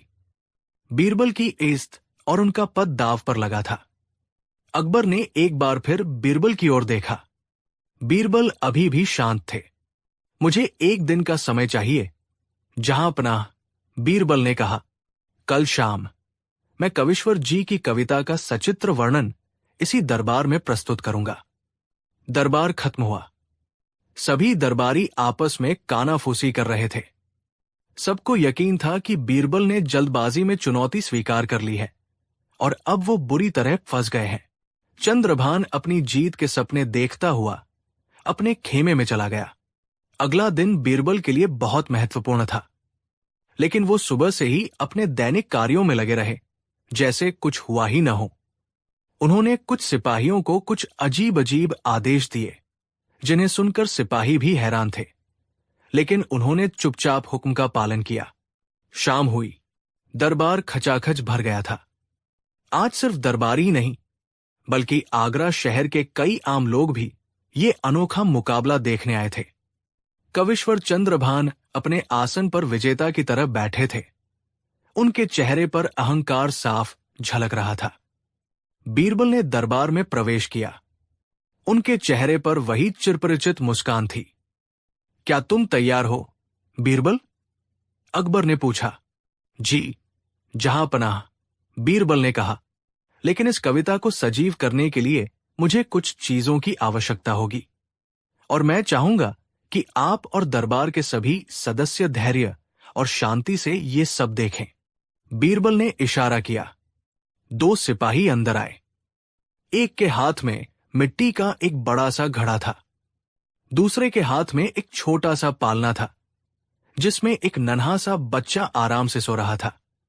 यह देखकर दरबार में हलचल मच गई। एक छोटे बच्चे का यहां क्या काम? बीरबल ने उस पालने को दरबार के बीचों बीच रखवा दिया। फिर उन्होंने इशारा किया और एक सपेरा अपनी बीन और एक सांप की टोकरी लेकर हाजिर हुआ। अब तो लोगों के दिल दहल गए। एक बच्चा और एक जहरीला सांप। बीरबल करना क्या चाहते हैं? शहंशाह अकबर भी चिंतित हो उठे और अपनी गद्दी पर तनकर बैठ गए। बीरबल ने सबको शांत रहने का इशारा किया। उन्होंने मिट्टी का वो बड़ा सा घड़ा उठाया और उसे बहुत ही सावधानी से उस पालने के ऊपर रख दिया, जिससे बच्चा पूरी तरह से घड़े के नीचे छिप गया। अब दरबार के बीच में सिर्फ एक उल्टा रखा हुआ मिट्टी का घड़ा नजर आ रहा था। इसके बाद बीरबल ने सपेरे को इशारा किया। सपेरे ने अपनी टोकरी खोली और उसमें से एक फुर्तीला काला नाग निकलकर फुफकारने लगा। बीरबल ने बड़ी ही होशियारी से सपेरे की मदद से उस नाग को उस उल्टे रखे घड़े के ऊपर बैठा दिया। नाग कुंडली मारकर घड़े के शीर्ष पर बैठ गया और चारों तरफ देखने लगा। अब दरबार में जो दृश्य था, उसे देखकर सबकी सांसें अटक गई। बीचों बीच एक मिट्टी का घड़ा और उसके ऊपर बैठा एक जहरीला नाग। कविश्वर चंद्रभान भी हैरान था। उसे समझ नहीं आ रहा था कि ये सब क्या हो रहा है। ये तो पागलपन लग रहा था। बीरबल अब आगे बढ़े और कविश्वर चंद्रभान की ओर देखकर अपनी बुलंद आवाज में बोले, कविश्वर जी, कृपया अपनी कविता की पहली पंक्ति कहिए। चंद्रभान ने थोड़ा झिझकते हुए कहा, देखा मैंने अजब नजारा। बीरबल ने पूरे दरबार की ओर इशारा करते हुए कहा, देखिए, आप सब अपनी आंखों से देखिए। क्या ये एक अजब नजारा नहीं है? दरबार के बीचों बीच एक घड़ा और उस पर बैठा एक जिंदा नाग। इससे ज्यादा अजीब और क्या हो सकता है? पूरे दरबार ने हामी में सिर हिलाया। बात तो सही थी। ये वाकई एक अजब नजारा था। अब दूसरी पंक्ति, कविश्वर जी, बीरबल ने कहा, चंद्रभान ने कहा, मुर्दे पर था जीवन सारा। बीरबल मुस्कुराए। देखिए, ये घड़ा किससे बना है? मिट्टी से। वो मिट्टी जो निर्जीव है, जो मुर्दा है। और इस मुर्दे घड़े के ऊपर ये जिंदा नाग बैठा है, जिसमें जीवन है। तो हो गया ना, मुर्दे पर था जीवन सारा। ये सुनते ही पूरे दरबार में तालियों की गड़गड़ाहट गूंज उठी। क्या अद्भुत तर्क था! बीरबल ने एक साधारण से दृश्य में कविता की सबसे मुश्किल पंक्ति को सच साबित कर दिया था। चंद्रभान का मुंह खुला का खुला रह गया। अब बची थी आखिरी दो पंक्तियां, जो सबसे ज्यादा विरोधाभासी थी। बीरबल ने कहा, अब जरा इस परिस्थिति को समझिए। इस घड़े के नीचे एक मासूम बच्चा सो रहा है। उसकी जान खतरे में है, क्योंकि ऊपर एक जहरीला नाग बैठा है। अगर मैं घड़े को हटाने की कोशिश करता हूं, तो नाग मुझे डस सकता है या घबरा कर बच्चे पर गिर सकता है। बच्चे की जान बचाने का सिर्फ एक ही तरीका है, इस नाग को मारना। ये कहकर बीरबल ने एक सिपाही से एक लंबा, मजबूत बांस का डंडा मंगवाया। उन्होंने उस डंडे को हाथ में लिया, उसे एक हथियार की तरह थामा और नाग पर निशाना साधा। अब मैं इस हथियार से इस नाग को मारकर उस बच्चे की जान बचाऊंगा, बीरबल ने ऊंची आवाज में कहा।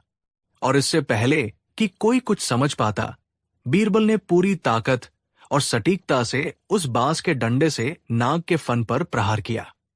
एक ही वार में नाग का काम तमाम हो गया। वो मरकर घड़े से नीचे गिर पड़ा। दरबार में लोगों ने राहत की सांस ली।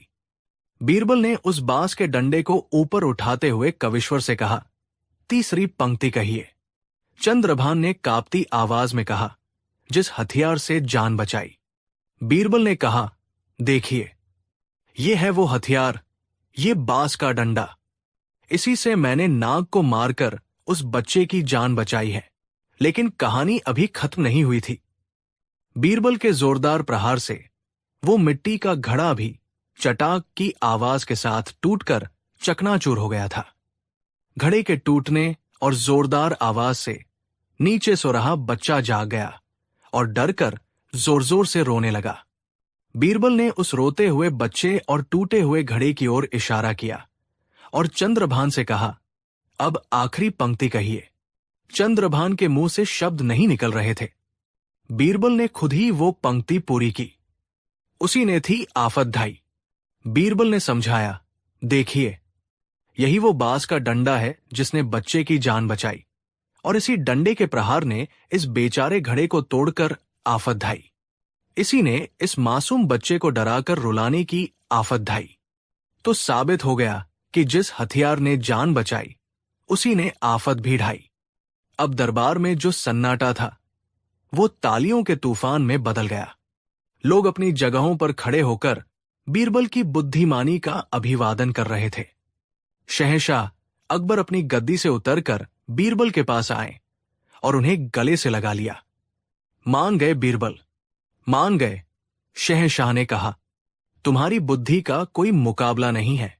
तुमने एक असंभव लगने वाली कविता को अपनी आंखों के सामने सच कर दिखाया। कविश्वर चंद्रभान का चेहरा शर्म से झुक गया था। उसका सारा अहंकार, सारा घमंड मिट्टी में मिल गया था। वो समझ गया था कि शब्दों का मायाजाल रचना एक बात है और उन शब्दों को वास्तविकता की कसौटी पर कसना बिल्कुल दूसरी। उसने बीरबल को सिर्फ एक हाजिर जवाब मस्खरा समझा था, लेकिन आज उसे बीरबल के रूप में साक्षात बुद्धि के दर्शन हुए थे। वो आगे बढ़ा और अपनी सोने की मोहरों की थैली बीरबल के चरणों में रख दी। मैं हार गया, बीरबल जी। आप सचमुच इस सल्तनत के सबसे बुद्धिमान व्यक्ति हैं। ये इनाम आपका है। बीरबल ने वो थैली उठाई, लेकिन उसे अपने पास नहीं रखा।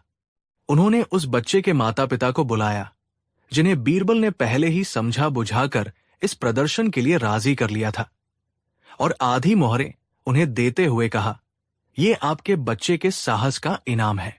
फिर वो चंद्रभान की ओर मुड़े और बाकी की आधी मोहरें उसे वापस करते हुए कहा, कविश्वर जी, आपकी कला महान है, बस उसमें अहंकार का मिश्रण न होने दे।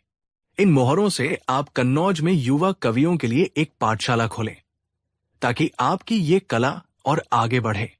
बीरबल के इस व्यवहार ने चंद्रभान का दिल जीत लिया। वो शर्मिंदगी और सम्मान के मिले जुले भाव से भर गया।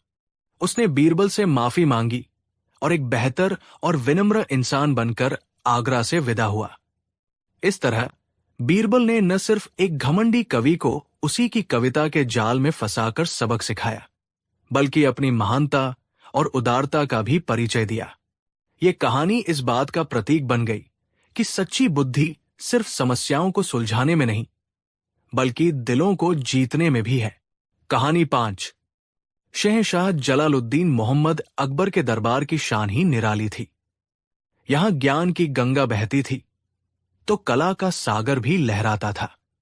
एक से बढ़कर एक विद्वान, शूरवीर और कलाकार अकबर के नवरत्नों में शामिल थे। लेकिन इन सभी चमकदार मोतियों के बीच जो सितारा सबसे ज्यादा चमकता था, उसका नाम था बीरबल। बीरबल की बुद्धि का लोहा सिर्फ शहंशाह ही नहीं, बल्कि पूरा हिंदुस्तान मानता था। उनकी हाजिर जवाबी और मुश्किल से मुश्किल समस्या को चुटकियों में सुलझा देने की कला ने उन्हें अकबर के दिल में एक खास जगह दी थी। लेकिन जहां फूल होते हैं, वहां कांटे भी होते हैं। दरबार में बहुत से अमीर और मंत्री ऐसे थे जो बीरबल की इस शोहरत और शहंशाह से उनकी नजदीकी से जलते थे। उन्हें लगता था कि बीरबल एक साधारण परिवार से आया हुआ व्यक्ति अपनी चापलूसी और चिकनी चुपड़ी बातों से शहंशाह को भरमाए रखता है। इन जलने वालों में सबसे आगे थे मुल्ला दो पियाजा और शहंशाह के साले साहब मान सिंह। मुल्ला खुद को बीरबल से बड़ा अक्लमंद समझते थे और मान सिंह को अपने शाही खून पर गुमान था। दोनों को ये बात हजम नहीं होती थी कि शहंशाह हर छोटे बड़े मामले में उनसे पहले बीरबल की सलाह लेते हैं। उन्होंने कई बार बीरबल को नीचा दिखाने और उसे शहंशाह की नजरों में गिराने की कोशिश की, लेकिन हर बार बीरबल अपनी बुद्धि के जोर पर साफ बच निकलते और उल्टा साजिश करने वाले ही मजाक का पात्र बन जाते। हर असफलता उनकी नफरत की आग में घी का काम करती थी। वे दिन रात बस एक ही फिराक में रहते कि कैसे बीरबल को ऐसा फंसाया जाए कि वो अपनी इज्जत और पद दोनों गवा बैठे। एक शाम जब दरबार खत्म हो गया तो मुल्ला दो पियाजा के महल में एक गुप्त सभा हुई। वहां मान सिंह और कुछ अन्य दरबारी मौजूद थे जिनके दिलों में बीरबल के लिए जहर भरा था। अब और बर्दाश्त नहीं होता, एक दरबारी ने गुस्से से कहा, आज फिर शहंशाह ने ईरान से आए तोहफों में से सबसे कीमती हीरा उस बीरबल को दे दिया, जबकि हम सब देखते रह गए। मान सिंह ने अपनी मूंछों पर ताव देते हुए कहा, चिंता मत करो, इस बार हमने एक ऐसी योजना बनाई है जिससे बीरबल की अक्ल की सारी हैकड़ी निकल जाएगी। हम उसे सवाल जवाब में नहीं, बल्कि सबके सामने भरे बाजार में मूर्ख साबित करेंगे। ऐसा जलील करेंगे कि वो दरबार में मुंह दिखाने के लायक नहीं रहेगा। सबकी आंखें उम्मीद से चमक उठीं। मुल्ला दो पियाजा, जो अब तक चुपचाप सब सुन रहे थे, रहस्यमयी ढंग से मुस्कुराए। उन्होंने कहा, योजना सिर्फ उसे जलील करने की नहीं है, योजना है उसे मूर्खों का सरदार साबित करने की। हम शहंशाह के हाथों ही उसे ऐसा काम करवाएंगे जिसे करने के बाद दुनिया उसे बीरबल द बुद्धिमान नहीं, बीरबल द मूर्ख के नाम से जानेगी। मुल्ला ने अपनी योजना का खुलासा किया। योजना यह थी कि आगरा में एक अनोखा त्योहार मनाया जाए जिसका नाम होगा महामूर्ख सम्मेलन। इस दिन सल्तनत के कोने कोने से सबसे बड़े मूर्खों को ढूंढकर लाया जाएगा और उनमें से जो सबसे बड़ा मूर्ख होगा उसे एक दिन के लिए मूर्ख-ए-आज़म यानी मूर्खों का शहंशाह बनाया जाएगा। उस एक दिन के लिए हर किसी को, यहां तक कि खुद शहंशाह अकबर को भी, उस मूर्ख-ए-आज़म का एक हुक्म मानना होगा। लेकिन इससे बीरबल का क्या लेना देना? एक दरबारी ने पूछा। मुल्ला की आंखों में एक शातिर चमक उभरी।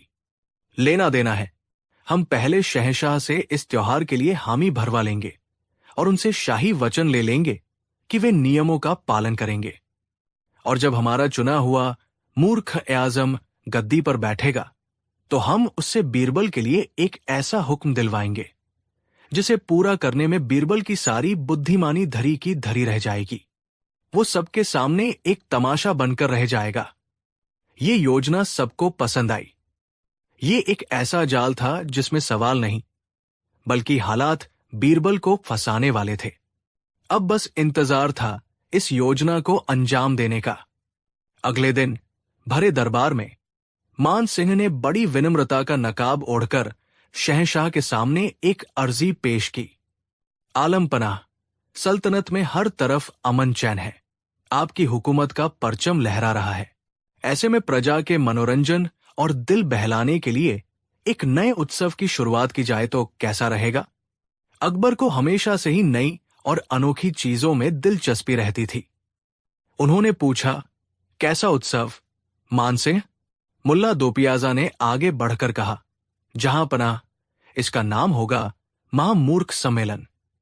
ये हास्य और विनोद का त्योहार होगा। इससे हमें यह भी पता चलेगा कि हमारी प्रजा कितनी भोली और सरल है।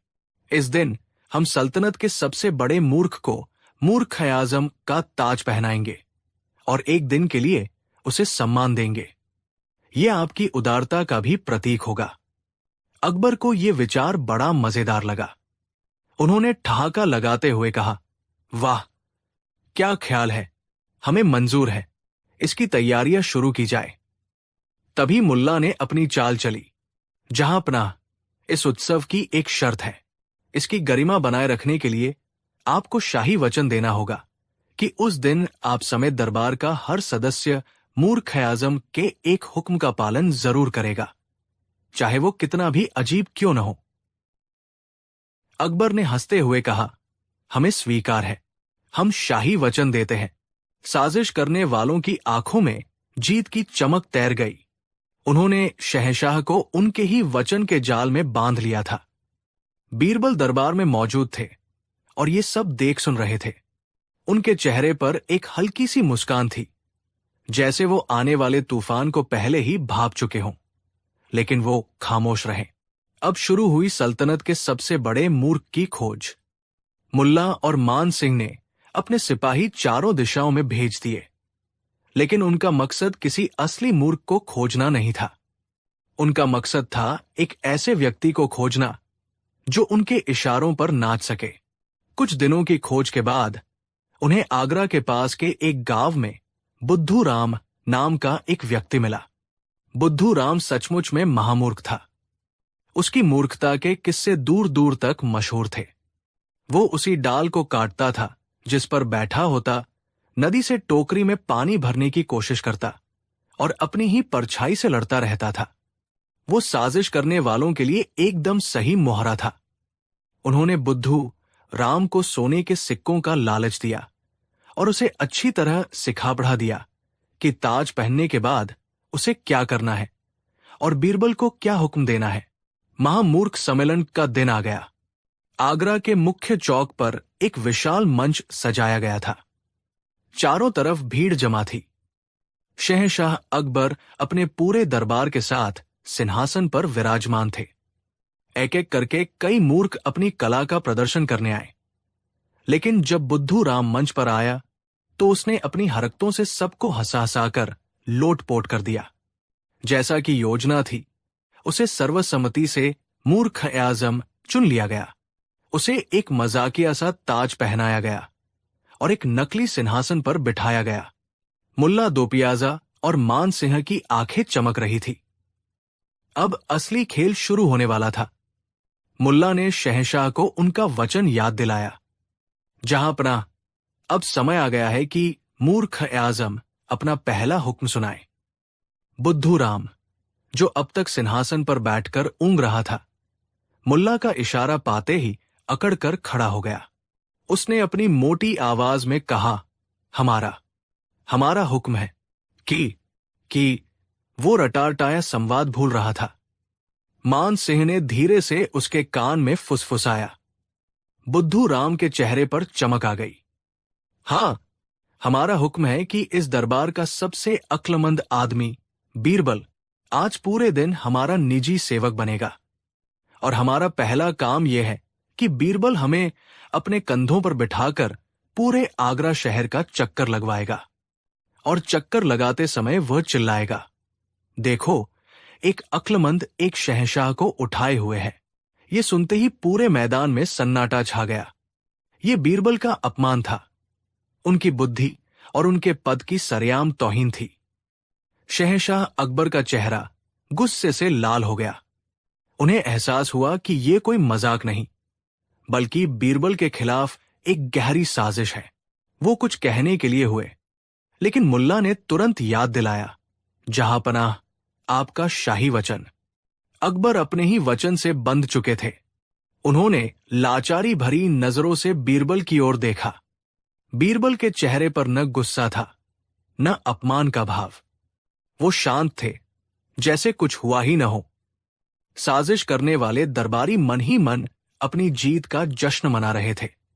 उन्हें लगा कि आज बीरबल या तो शहंशाह का हुक्म मानने से इनकार कर देगा और गुस्ताख कहलाएगा, या फिर हुक्म मानकर हमेशा के लिए जिल्लत का दाग अपने ऊपर लगवा लेगा। दोनों ही सूरतों में उनकी जीत पक्की थी। बीरबल आगे बढ़े और मूर्ख आजम बने बुद्धू राम के सामने सिर झुकाया। जैसा मेरे शहंशाह का हुक्म, आपकी आज्ञा सिर आंखों पर। यह कहकर बीरबल नीचे झुके और बुद्धू राम उछलकर उनके कंधों पर सवार हो गया।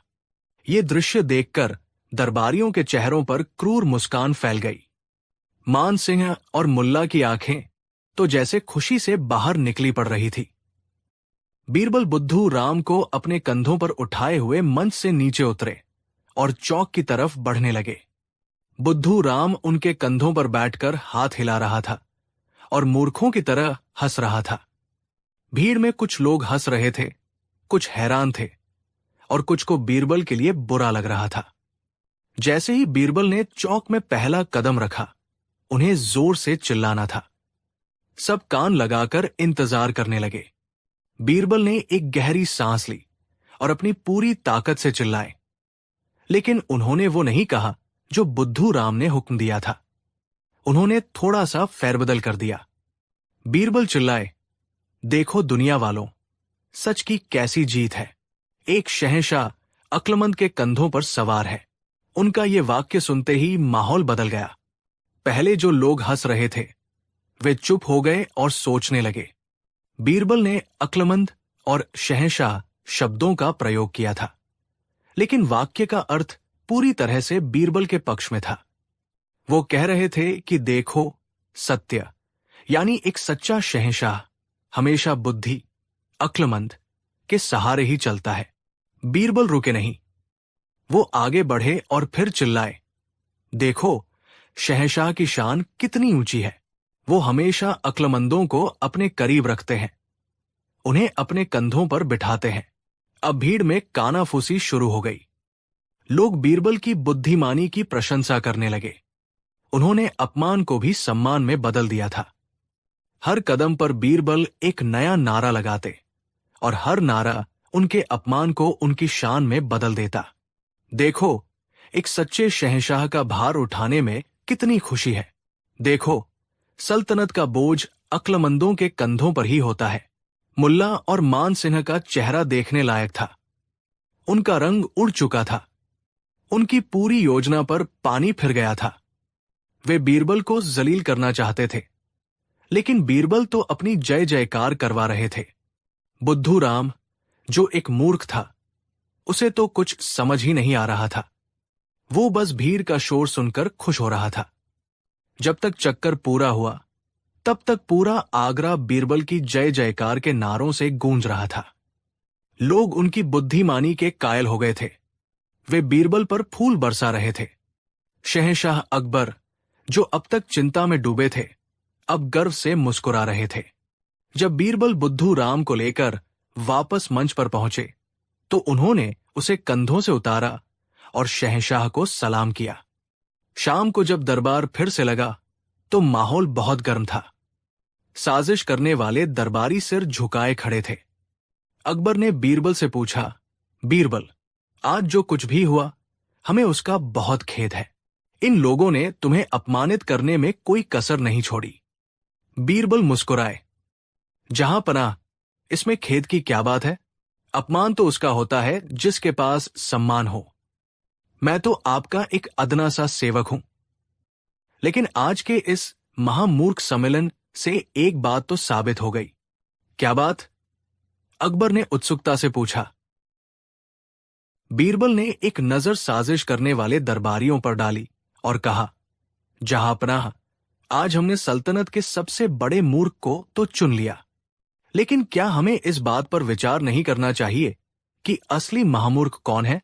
वो एक व्यक्ति, बुद्धू राम, जो जन्म से ही नासंभ है और जिसे सही गलत का ज्ञान नहीं, या फिर वो लोग जो अक्ल और ओहदा होते हुए भी अपना कीमती वक्त, अपनी सारी ऊर्जा और अपनी बुद्धि सिर्फ एक व्यक्ति को नीचा दिखाने के लिए एक मूर्खतापूर्ण योजना बनाने में खर्च कर देते हैं? बीरबल ने आगे कहा, एक मूर्ख के हुक्म पर उसे कंधों पर उठाना मूर्खता नहीं है। जहांपनाह, ये तो आपके वचन का पालन था। असली मूर्खता तो वो है जब कई अक्लमंद लोग मिलकर एक मूर्ख को अपना शहंशाह बना दें और पूरे दरबार को, यहां तक कि हिंदुस्तान के शहंशाह को भी उसके इशारों पर नचाएं। उन्होंने मुझे मूर्ख साबित करने के लिए खुद को और पूरे दरबार को महामूर्ख साबित कर दिया। बीरबल के ये शब्द तीरों की तरह साजिश करने वालों के सीने में जा लगे। उनके सिर शर्म से और भी ज्यादा झुक गए। उन्होंने बीरबल को मूर्ख साबित करने का जाल बुना था, लेकिन बीरबल ने अपनी बुद्धि से उसी जाल में उन्हें ही सबसे बड़ा मूर्ख साबित कर दिया था। शहंशाह अकबर अपनी गद्दी से उठ खड़े हुए। उनका चेहरा न्याय के तेज से दमक रहा था। उन्होंने मुल्ला दोपियाजा, मानसिंह और उनके साथियों को कड़ी सजा सुनाई और उन्हें दरबार से कुछ समय के लिए निलंबित कर दिया। उस दिन के बाद किसी ने बीरबल की बुद्धि को चुनौती देने की हिम्मत नहीं की। यह कहानी इस बात का सबूत बन गई कि सच्ची बुद्धि सिर्फ मुश्किल सवालों के जवाब देने में नहीं, बल्कि अपमानजनक परिस्थितियों को भी सम्मान में बदल देने की कला में है। और जो दूसरों के लिए गड्ढा खोदते हैं, वे अक्सर खुद ही उसमें गिरते हैं। कहानी 6। मुगल सल्तनत के सुनहरे दौर में जब शहंशाह अकबर का राज था, तब आगरा का दरबार न सिर्फ हिंदुस्तान बल्कि पूरी दुनिया में अपनी शानो शौकत के लिए मशहूर था। इस दरबार में एक से बढ़कर एक नगीने थे, लेकिन जो हीरा अपनी चमक से सबको चकाचौंध कर देता था, उसका नाम था बीरबल। बीरबल सिर्फ एक मंत्री नहीं थे, वो अकबर के दोस्त थे, उनके दिल का आईना थे। उनकी बुद्धि की गहराई को मापना समंदर को नापने जैसा था और उनकी हाजिर जवाबी बिजली की तरह कौंधती थी। शहंशाह को बीरबल पर इतना भरोसा था कि सल्तनत का कोई भी बड़ा फैसला उनकी सलाह के बिना नहीं लिया जाता था। लेकिन हर चमकती चीज किसी न किसी की आंखों में चुभती जरूर है। बीरबल की यही शोहरत और शहंशाह से उनकी करीबी दरबार के कई अमीरों और मंत्रियों के दिलों में नफरत के बीज बो रही थी। इन अमीरों का नेतृत्व करते थे मुल्ला दोपियाजा और अकबर के रिश्तेदार शमशेर खान। मुल्ला को अपनी विद्वता पर घमंड था और शमशेर खान को अपने शाही खून पर। उन्हें लगता था कि बीरबल, जो न तो किसी ऊंचे खानदान से था और न ही कोई महान योद्धा, वो सिर्फ अपनी लच्छेदार बातों से शहंशाह को रिझाए रखता है। उनकी नजर में बीरबल एक भांड से ज्यादा कुछ नहीं था। अक्सर वे बीरबल को नीचा दिखाने और उन्हें शहंशाह की नजरों में गिराने के लिए जाल बिछाते थे, लेकिन हर बार बीरबल अपनी असाधारण बुद्धि से उस जाल को काटकर निकल जाते और उल्टा साजिश करने वालों की ही जगहसाई होती। उनकी हर हार उनकी नफरत की आग को और भड़का देती थी। वे एक ऐसी निर्णायक चोट करना चाहते थे, एक ऐसा अपमान करना चाहते थे जिससे बीरबल का स्वाभिमान हमेशा के लिए चकनाचूर हो जाए और वो दरबार में सिर उठाकर चलने के काबिल न रहे। एक दिन जब बीरबल किसी जरूरी काम से कुछ दिनों के लिए शहर से बाहर गए हुए थे, तो इन जलने वाले दरबारियों को एक सुनहरा मौका मिल गया। मुल्ला दोपियाजा के महल में एक गुप्त बैठक बुलाई गई। कमरे में बैठे हर दरबारी के चेहरे पर बीरबल के लिए नफरत साफ झलक रही थी। शमशेर खान ने अपनी तलवार की मूंछ पर हाथ फेरते हुए कहा, बहुत हो गया ये रोज रोज का तमाशा। हम बीरबल को सवालों के जाल में नहीं फंसा पाए, लेकिन इस बार हम उसे सामाजिक रूप से अपमानित करेंगे। हम उसकी इज्जत को तार तार कर देंगे। मुल्ला दो पियाजा, जो अब तक खामोश थे, अपनी दाढ़ी पर हाथ फेरते हुए बोले, शमशेर खान सही कहते हैं। इस बार हमारा हथियार सवाल नहीं, बल्कि एक परंपरा होगी। एक ऐसी परंपरा जिसे निभाने के लिए शहंशाह भी मजबूर हो जाएंगे और बीरबल चाहकर भी इनकार नहीं कर पाएगा। हम उसे अपमान के ऐसे कीचड़ में धकेलेंगे जिससे वो सदियों तक बाहर नहीं निकल पाएगा। सबकी आंखें उत्सुकता से मुल्ला की ओर देखने लगी। मुल्ला ने अपनी शातिर योजना का खुलासा किया। आप सबको याद होगा कि अगले हफ्ते हमारे शहंशाह के पूर्वजों की याद में एक विशाल भोज का आयोजन होने वाला है। इस भोज में सल्तनत के सभी बड़े अमीर, मंत्री और शाही मेहमान शामिल होते हैं। ये एक बहुत ही पवित्र और महत्वपूर्ण अवसर होता है। हाँ, तो इससे क्या होगा? एक दरबारी ने पूछा। मुल्ला की आंखों में एक दुष्ट चमक उभरी। इसी भोज में हम बीरबल का अपमान करेंगे। हमारे शास्त्रों और परंपराओं के अनुसार ऐसे पवित्र भोज में हर व्यक्ति को अपनी योग्यता के अनुसार स्थान दिया जाता है, यानी जिसका पद और सम्मान जितना ऊंचा, वो शहंशाह के उतने ही करीब बैठेगा। हम सब मिलकर शहंशाह से ये अर्जी करेंगे कि इस बार इस नियम का कड़ाई से पालन किया जाए। शमशेर खान उलझन में पड़ गया, लेकिन इससे बीरबल का अपमान कैसे होगा? वो तो शहंशाह के सबसे करीबी सलाहकार है। इस हिसाब से तो उन्हें सबसे ऊंचा स्थान मिलेगा। मुल्ला दो पियाजा जोर से हंसा। यही तो हमारी चाल है मेरे दोस्त। हम पद की योग्यता को नहीं, बल्कि जन्म और जाति की योग्यता को आधार बनाएंगे। हम शहंशाह को यह समझाएंगे कि ये एक धार्मिक और पारंपरिक भोज है, इसलिए इसमें जन्म की शुद्धता और वंश की महानता को प्राथमिकता दी जानी चाहिए। हम कहेंगे कि जो जितने ऊंचे कुल और जाति का है, वो उतना ही पवित्र है और उसे उतना ही ऊंचा स्थान मिलना चाहिए। बीरबल एक साधारण ब्राह्मण परिवार से है, जबकि हम इसे कई तुर्की, ईरानी और शाही मुगल वंश के हैं। इस हिसाब से बीरबल का स्थान सबसे आखिरी पंक्ति में उन लोगों के साथ होगा जो दरबार में पानी पिलाने या जूते संभालने का काम करते हैं। ये सुनते ही कमरे में बैठे सभी दरबारियों के चेहरे खिल उठे। ये एक शैतानी योजना थी। वे जानते थे कि अकबर अपनी परंपराओं और पूर्वजों का बहुत सम्मान करते हैं। अगर वे सब मिलकर धर्म और परंपरा का वास्ता देंगे तो शहंशाह शायद ही इनकार कर पाएंगे। सोचिए उस मंजर के बारे में। बीरबल, जो हमेशा शहंशाह के दाहिने हाथ की तरह उनके बगल में बैठता था, उसे उठाकर सबसे पीछे नौकरों की पंक्ति में बिठा दिया जाएगा। यह कितना बड़ा अपमान होगा। दरबार का हर व्यक्ति, हर शाही मेहमान उसे देखेगा और उस पर हंसेगा। अगर बीरबल ने वहां बैठने से इनकार कर दिया तो उस पर शहंशाह के हुक्म और परंपरा का अपमान करने का इल्जाम लगेगा, और अगर वो चुपचाप बैठ गया तो उसका स्वाभिमान हमेशा के लिए मर जाएगा। दोनों ही सूरतों में साजिश करने वालों की जीत निश्चित थी। योजना तय हो चुकी थी। अब बस बीरबल के लौटने और उस भोज के दिन का इंतजार था। कुछ दिनों बाद बीरबल अपना काम खत्म करके आगरा वापस लौटे। उन्हें अपने खास जासूसों से दरबार में चल रही कानाफूसी की थोड़ी बहुत भनक तो लगी, लेकिन उन्हें साजिश की गहराई का अंदाजा नहीं था। भोज से एक दिन पहले मुल्ला दो पियाजा, शमशेर खान और 10-12 अन्य वरिष्ठ मंत्री एक साथ शहंशाह अकबर की सेवा में हाजिर हुए। मुल्ला ने बड़ी विनम्रता का अभिनय करते हुए कहा, जहांपनाह, कल हमारे पूर्वजों की आत्मा की शांति के लिए पवित्र भोज का आयोजन है। हम सब चाहते हैं कि ये भोज पूरी तरह से हमारी महान परंपराओं और धार्मिक रीति रिवाजों के अनुसार हो। अकबर ने कहा, जरूर, इसमें कहने की क्या बात है, ये हमेशा से ही परंपरा के अनुसार होता आया है। शमशेर खान ने बात आगे बढ़ाई, आलमपना, बस एक छोटी सी गुजारिश है। इस बार हम चाहते हैं कि भोज में बैठने की व्यवस्था हर व्यक्ति के जन्म और वंश की पवित्रता के आधार पर की जाए। जो जितने श्रेष्ठ वंश का हो, उसे उतना ही ऊंचा स्थान मिले। इससे हमारे पूर्वजों की आत्मा को भी शांति मिलेगी और हमारी महान परंपराओं का भी सम्मान होगा।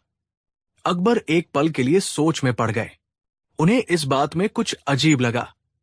वो जन्म से ज्यादा कर्म और योग्यता को महत्व देते थे, लेकिन फिर उन्होंने सोचा कि ये सिर्फ एक दिन की बात है और एक धार्मिक आयोजन है। अगर उनके सभी वरिष्ठ मंत्री यही चाहते हैं तो इसमें हर्ज ही क्या है। ठीक है, अकबर ने स्वीकृति दे दी।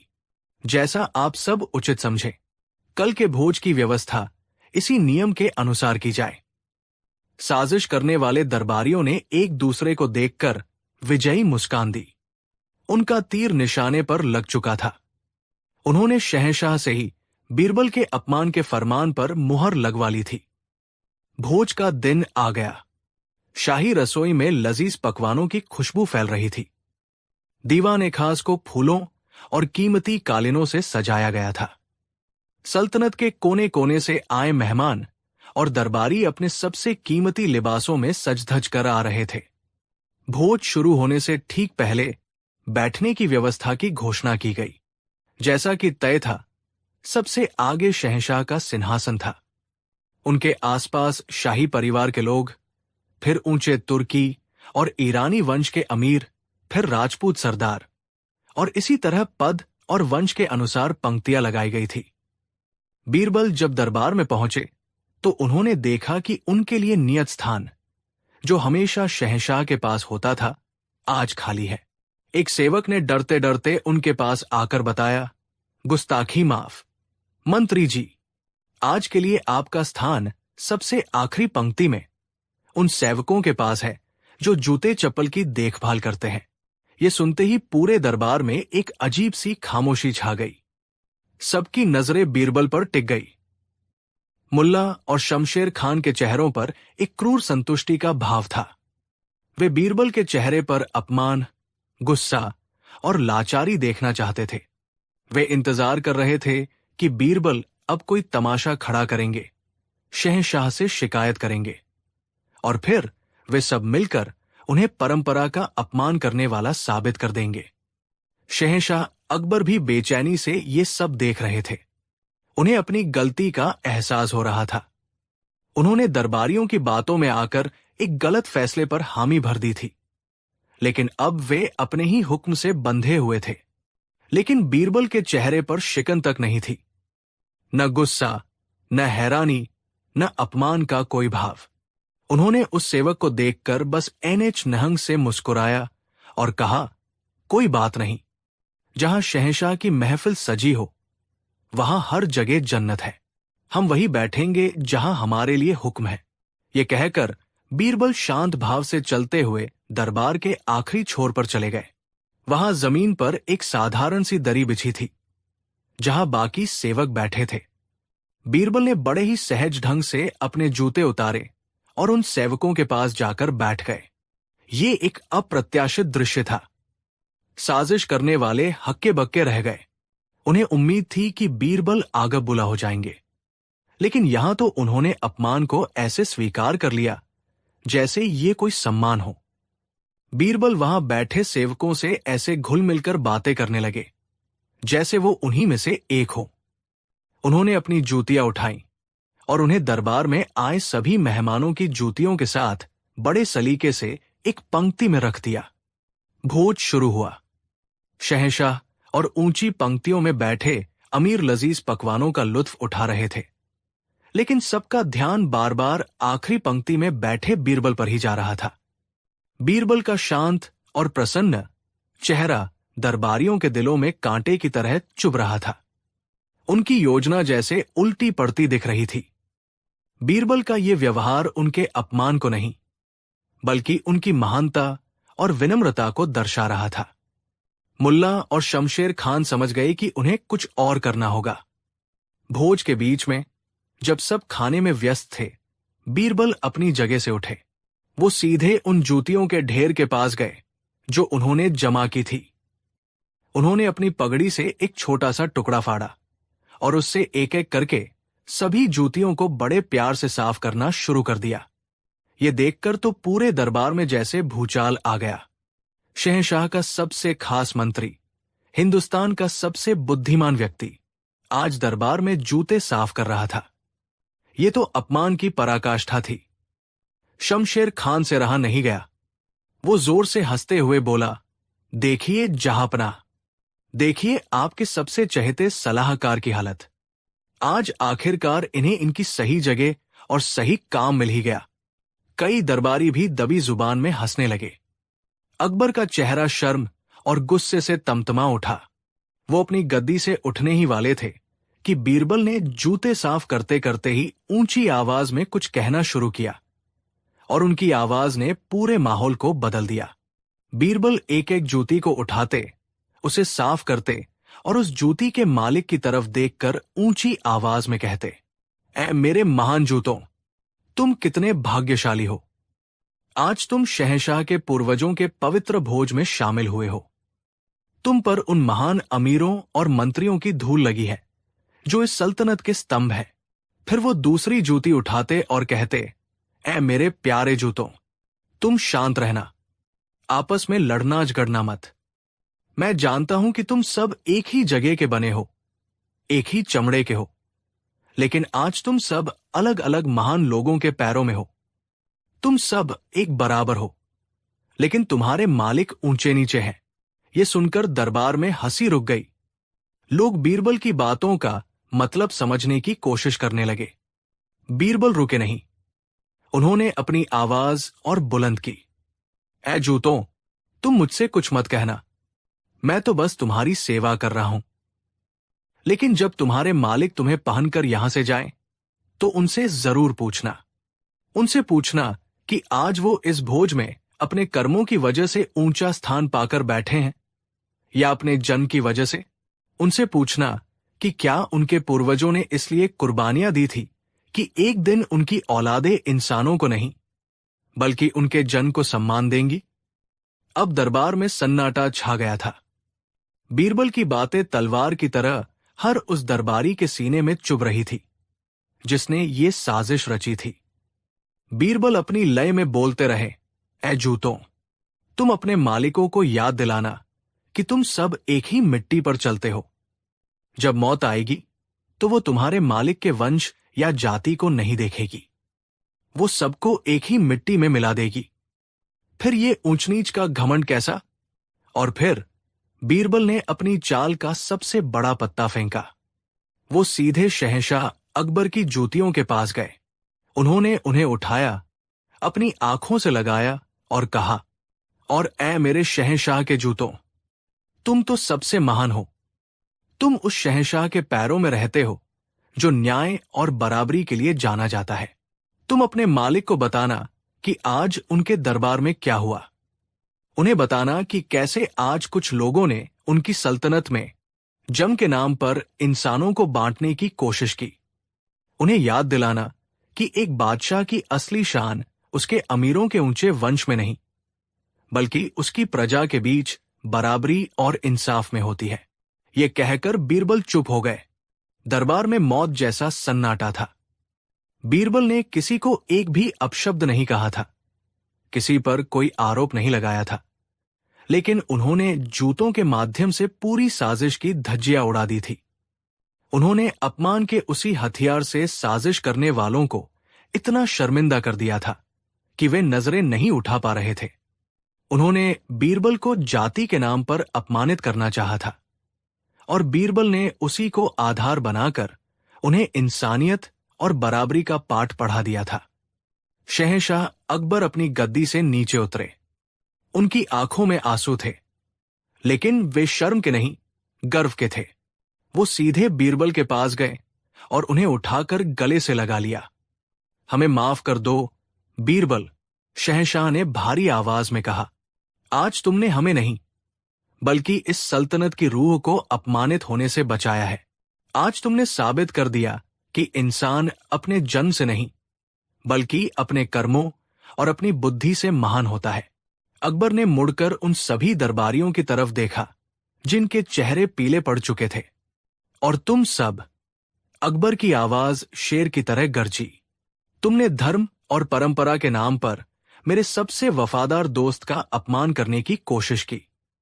तुमने मेरे दरबार में नफरत के बीज बोने की कोशिश की। इसकी सजा तुम्हें जरूर मिलेगी।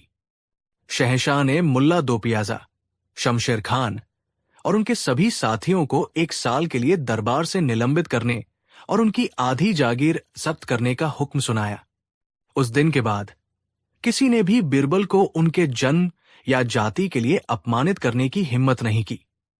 बीरबल ने यह साबित कर दिया था कि सबसे बड़ा अपमान चुपचाप से लेना नहीं है, बल्कि अपमान को ही एक ऐसा आईना बना देना है जिसमें अपमान करने वाला अपनी ही बदसूरत शक्ल देख सके।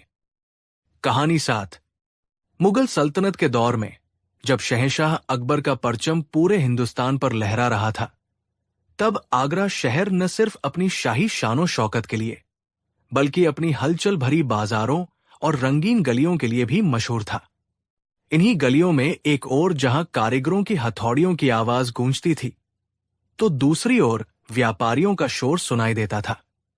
इसी शहर में एक साहूकार रहता था जिसका नाम था सेठ धनीराम।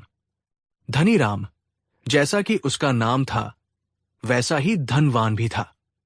उसके पास सोने चांदी के अंबार थे, बड़ी बड़ी हवेलियां थी और उसका कारोबार दूर दूर तक फैला हुआ था। लेकिन कहते हैं न कि जिसके पास जितना होता है उसे और ज्यादा पाने की चाह भी उतनी ही होती है। धनीराम के साथ भी कुछ ऐसा ही था। वो बेहद लालची और कंजूस था। उसकी तिजोरियां हमेशा भरी रहती थी, लेकिन उसका दिल हमेशा खाली और असंतुष्ट रहता था।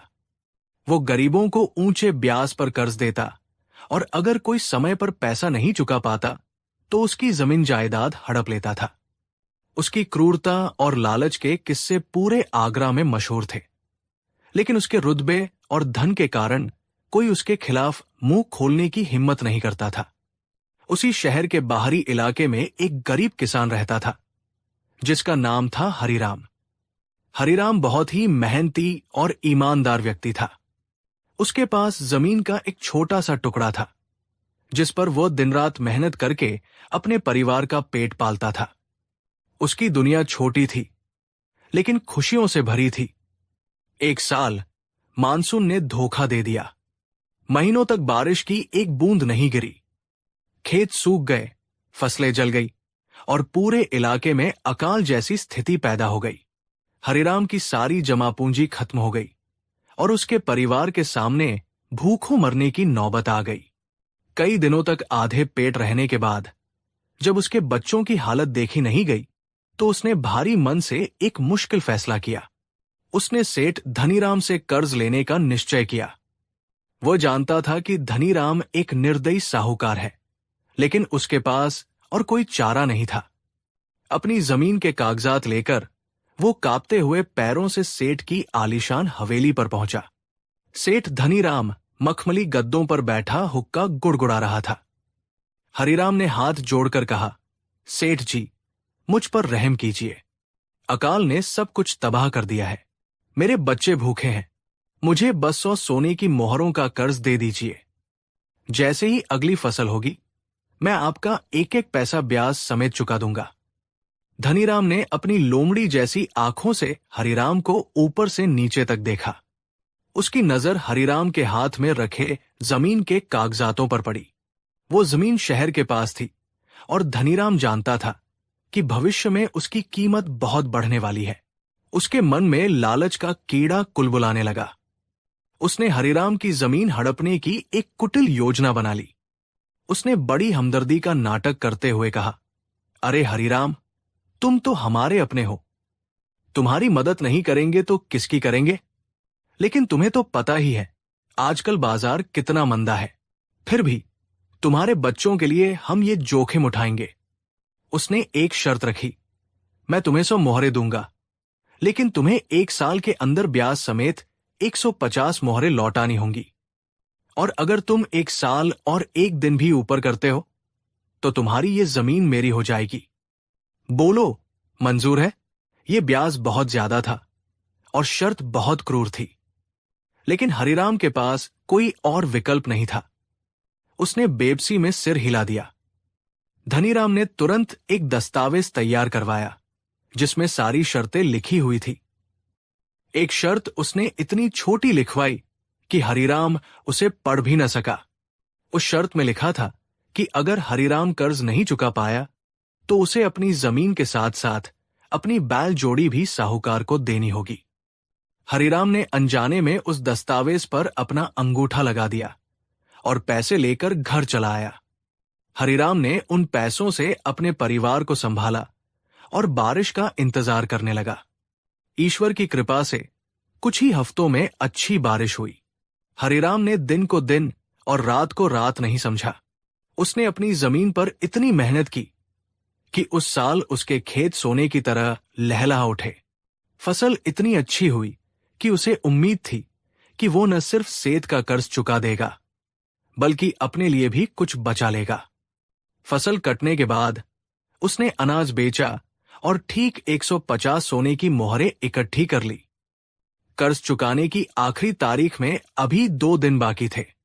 वो बहुत खुश था कि वो सेठ की भयानक शर्त से बच जाएगा। उसने अपनी पत्नी से कहा, कल सुबह होते ही मैं सेठ जी का कर्ज चुकाकर अपनी जमीन के कागजात वापस ले आऊंगा। लेकिन धनीराम इतना सीधा साधा कहा था। उसने अपने जासूसों से हरिराम पर नजर रखी हुई थी। जब उसे पता चला कि हरिराम के पास पैसे इकट्ठे हो गए हैं और वो कर्ज चुकाने आ रहा है तो वो बेचैन हो गया। वो उस कीमती जमीन को अपने हाथ से जाने नहीं देना चाहता था। उसने एक और शैतानी चाल चली। जिस दिन हरिराम को पैसे देने आना था उससे एक रात पहले धनीराम ने अपने कुछ गुंडों को हरिराम के घर भेजा। उन गुंडों ने रात के अंधेरे में चुपके से हरिराम के घर के बाहर बंधे उसके दोनों बैल चुरा लिए। ये बैल हरिराम के लिए सिर्फ जानवर नहीं थे बल्कि उसके परिवार के सदस्य जैसे थे जिन्होंने खेती में उसकी मदद की थी। अगली सुबह जब हरिराम उठा और उसने अपने बैलों को गायब पाया तो उसके पैरों तले जमीन खिसक गई। वो पागलों की तरह उन्हें ढूंढने लगा। उसने गांव के हर कोने में, हर खेत में उन्हें खोजा, लेकिन उनका कहीं पता नहीं चला। अपने प्यारे बैलों को खोने के दुख में और उन्हें ढूंढने की भागदौड़ में उसे ये याद ही नहीं रहा कि आज सेठ का कर्ज चुकाने की आखिरी तारीख है। पूरा दिन बीत गया। शाम ढलने लगी। जब सूरज डूब रहा था तब अचानक हरिराम को सेठ के कर्ज की याद आई। वो घबराकर अपनी मोहरों की थैली उठाकर सेठ की हवेली की तरफ भागा। वो हाफता कांपता जब सेठ के पास पहुंचा तो रात हो चुकी थी। सेठ जी, ये लीजिए आपकी 150 मोहरें। मुझे माफ कर देना, मैं थोड़ा लेट हो गया। मेरे बैल चोरी हो गए थे, मैं उन्हें ही ढूंढ रहा था, हरिराम ने हाफते हुए कहा। धनीराम अपनी गद्दी पर बैठा कुटिलता से मुस्कुरा रहा था। उसने मोहरों की थैली को हाथ भी नहीं लगाया। बहुत देर कर दी हरिराम, बहुत देर कर दी। सूरज डूब चुका है और आज की तारीख खत्म हो गई है। शर्त के मुताबिक अब तुम्हारी जमीन मेरी हो चुकी है। हरिराम के तो होश उड़ गए। वो सेठ के पैरों में गिर पड़ा। नहीं सेठ जी, ऐसा जुल्म मत कीजिए।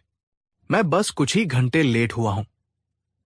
मेरे बच्चों का क्या होगा? हम बर्बाद हो जाएंगे। वो रोने लगा, गिड़गिड़ाने लगा। लेकिन पत्थर दिल धनीराम पर कोई असर नहीं हुआ। उसने अपने पहरेदारों को बुलाकर हरिराम को धक्के मारकर हवेली से बाहर निकलवा दिया। इतना ही नहीं, उसने उस दस्तावेज को दिखाते हुए कहा, और हां, शर्त में यह भी लिखा था कि तुम अपने बैल भी मुझे दोगे। तुम्हारे बैल तो मेरे गुंडों ने कल रात ही उठा लिए थे, अब वो भी मेरे हैं। जाओ और कल सुबह तक मेरी जमीन खाली कर देना। अब हरिराम को पूरी साजिश समझ में आ गई। ये सब सेठ का ही किया धरा था। उसके साथ धोखा हुआ था, एक बहुत बड़ा धोखा। वो पूरी रात अपनी किस्मत को कोसता रहा। उसकी मेहनत, उसकी ईमानदारी, सब कुछ एक लालची साहूकार ने छीन लिया था। अगली सुबह जब हरिराम पूरी तरह से टूट चुका था और उसे कोई रास्ता नहीं सूझ रहा था, तो गांव के एक बुजुर्ग ने उसे एक सलाह दी। बेटा, तुम शहंशाह अकबर के दरबार में क्यों नहीं जाते? मैंने सुना है कि वहां बीरबल नाम का एक मंत्री है जो बहुत बुद्धिमान और न्यायप्रिय है। वो गरीबों की बहुत मदद करता है। शायद वही तुम्हारी कोई मदद कर सके। एक आखिरी उम्मीद की किरण लेकर हरिराम आगरा के शाही दरबार की ओर चल पड़ा। दरबार में उस वक्त शहंशाह अकबर और बीरबल किसी गंभीर मसले पर चर्चा कर रहे थे। हरिराम ने कांपते हुए अपनी पूरी दर्द भरी कहानी शहंशाह को सुनाई। उसकी कहानी सुनकर शहंशाह अकबर का चेहरा गुस्से से लाल हो गया। उन्हें यकीन नहीं हो रहा था कि उनकी सल्तनत में एक गरीब किसान के साथ ऐसा घोर अन्याय हो सकता है। उन्होंने तुरंत सेठ धनीराम को दरबार में पेश करने का हुक्म दिया। सेठ धनीराम अकड़कर दरबार में आया। उसे अपनी दौलत और पहुंच पर पूरा भरोसा था। उसने शहंशाह के सामने वही झूठा दस्तावेज पेश किया जिस पर हरिराम का अंगूठा लगा हुआ था। जहांपनाह, मैं बेकसूर हूं, उसने बड़ी सफाई से कहा। यह किसान खुद अपनी मर्जी से शर्त पर राजी हुआ था। इसने समय पर कर्ज नहीं चुकाया, इसलिए शर्त के मुताबिक इसकी जमीन और बैल अब मेरे हैं। सब कुछ कानून के दायरे में हुआ है। अकबर ने दस्तावेज देखा। कानून के हिसाब से सेठ सही था। शहंशाह एक पल के लिए दुविधा में पड़ गए। वो जानते थे कि हरिराम सच बोल रहा है, लेकिन सबूत सेठ के पक्ष में थे। तभी बीरबल, जो अब तक चुपचाप सब कुछ सुन और देख रहे थे, मुस्कुराते हुए आगे बढ़े। आलम पनाह, अगर आप इजाजत दें तो इस मामले की जांच मैं करना चाहूंगा। अकबर ने तुरंत इजाजत दे दी। वो जानते थे कि अगर इस उलझी हुई गुत्थी को कोई सुलझा सकता है तो वो सिर्फ बीरबल ही है। बीरबल ने सेठ धनीराम की तरफ देखा। सेठ जी, आप बहुत बड़े व्यापारी हैं। आपकी ईमानदारी और कानून के पालन की हम कद्र करते हैं।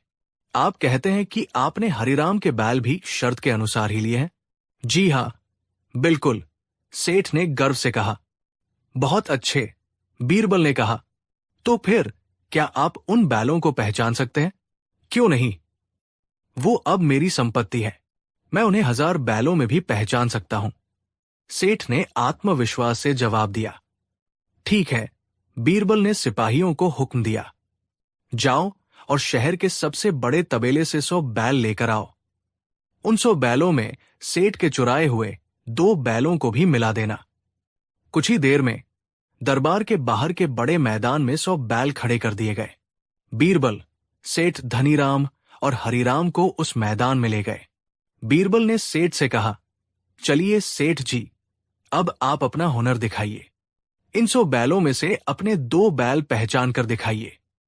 सेठ धनीराम घमंड से आगे बढ़ा, लेकिन 100 बैलों के झुंड में, जो लगभग एक जैसे दिख रहे थे, अपने 2 बैलों को पहचानना लगभग नामुमकिन था। उसने कभी उन बैलों को ध्यान से देखा ही नहीं था। वो बस लालच में अंधा था। वो इधर उधर घूमता रहा, कभी इस बैल को देखता, कभी उस बैल को। उसके माथे पर पसीना आने लगा। वो समझ गया कि वो फंस चुका है। काफी देर तक नाटक करने के बाद उसने डरते डरते 2 बैलों की ओर इशारा करते हुए कहा, ये है मेरे बैल। अब बीरबल हरिराम की ओर मुड़े। हरिराम, क्या तुम अपने बैलों को पहचान सकते हो? हरिराम की आंखों में आंसू आ गए। उसने भरे गले से कहा, हुजूर, वो मेरे बच्चे जैसे हैं, मैं उन्हें कैसे नहीं पहचानूंगा? ये कहकर हरिराम ने अपनी धोती के कोने से एक रोटी का टुकड़ा निकाला और एक खास आवाज लगाई, जैसी आवाज वो उन्हें खेत में बुलाने के लिए लगाता था। आ जाओ मेरे हीरा, आ जाओ मेरे मोती। वो आवाज सुनते ही उस 100 बैलों के झुंड में हलचल हुई। 2 बैल, जो भीड़ में कहीं छिपे हुए थे, अपने मालिक की आवाज सुनकर तुरंत दौड़ते हुए आए और प्यार से हरिराम के हाथों को चाटने लगे। ये दृश्य देखकर पूरे दरबार में मौजूद लोगों की आंखें भर आईं। दूध का दूध और पानी का पानी हो चुका था। सेठ धनीराम का झूठ पकड़ा गया था। उसका चेहरा डर के मारे सफेद पड़ गया और वो जमीन पर गिरकर शहंशाह से माफी मांगने लगा। शहंशाह अकबर का गुस्सा 7वें आसमान पर था। उन्होंने हुक्म दिया कि सेठ धनीराम की आधी संपत्ति जब्त करके शाही खजाने में जमा कर दी जाए और बाकी की आधी संपत्ति गरीबों और अकाल पीड़ितों में बांट दी जाए। हरिराम की जमीन और बैल उसे ससम्मान वापस कर दिए गए और साथ ही उसे इनाम में सोने की मोहरें भी दी गई। सेठ धनीराम को धोखाधड़ी और चोरी के जुर्म में जेल में डाल दिया गया। उस दिन न्याय की जीत हुई। बीरबल की बुद्धि ने एक लालची साहूकार को सबक सिखाया और एक गरीब किसान को उसका हक दिलाया। यह कहानी पूरे हिंदुस्तान में फैल गई और एक मिसाल बन गई कि लालच का रास्ता हमेशा तबाही और अपमान की ओर ले जाता है, जबकि ईमानदारी और मेहनत का फल देर से ही सही पर मिलता जरूर है। सेठ धनीराम ने अपनी धन दौलत के लालच में सब कुछ गवा दिया, क्योंकि वो ये भूल गया था कि लालच एक ऐसी बला है जो अंत में इंसान को ही निगल जाती है।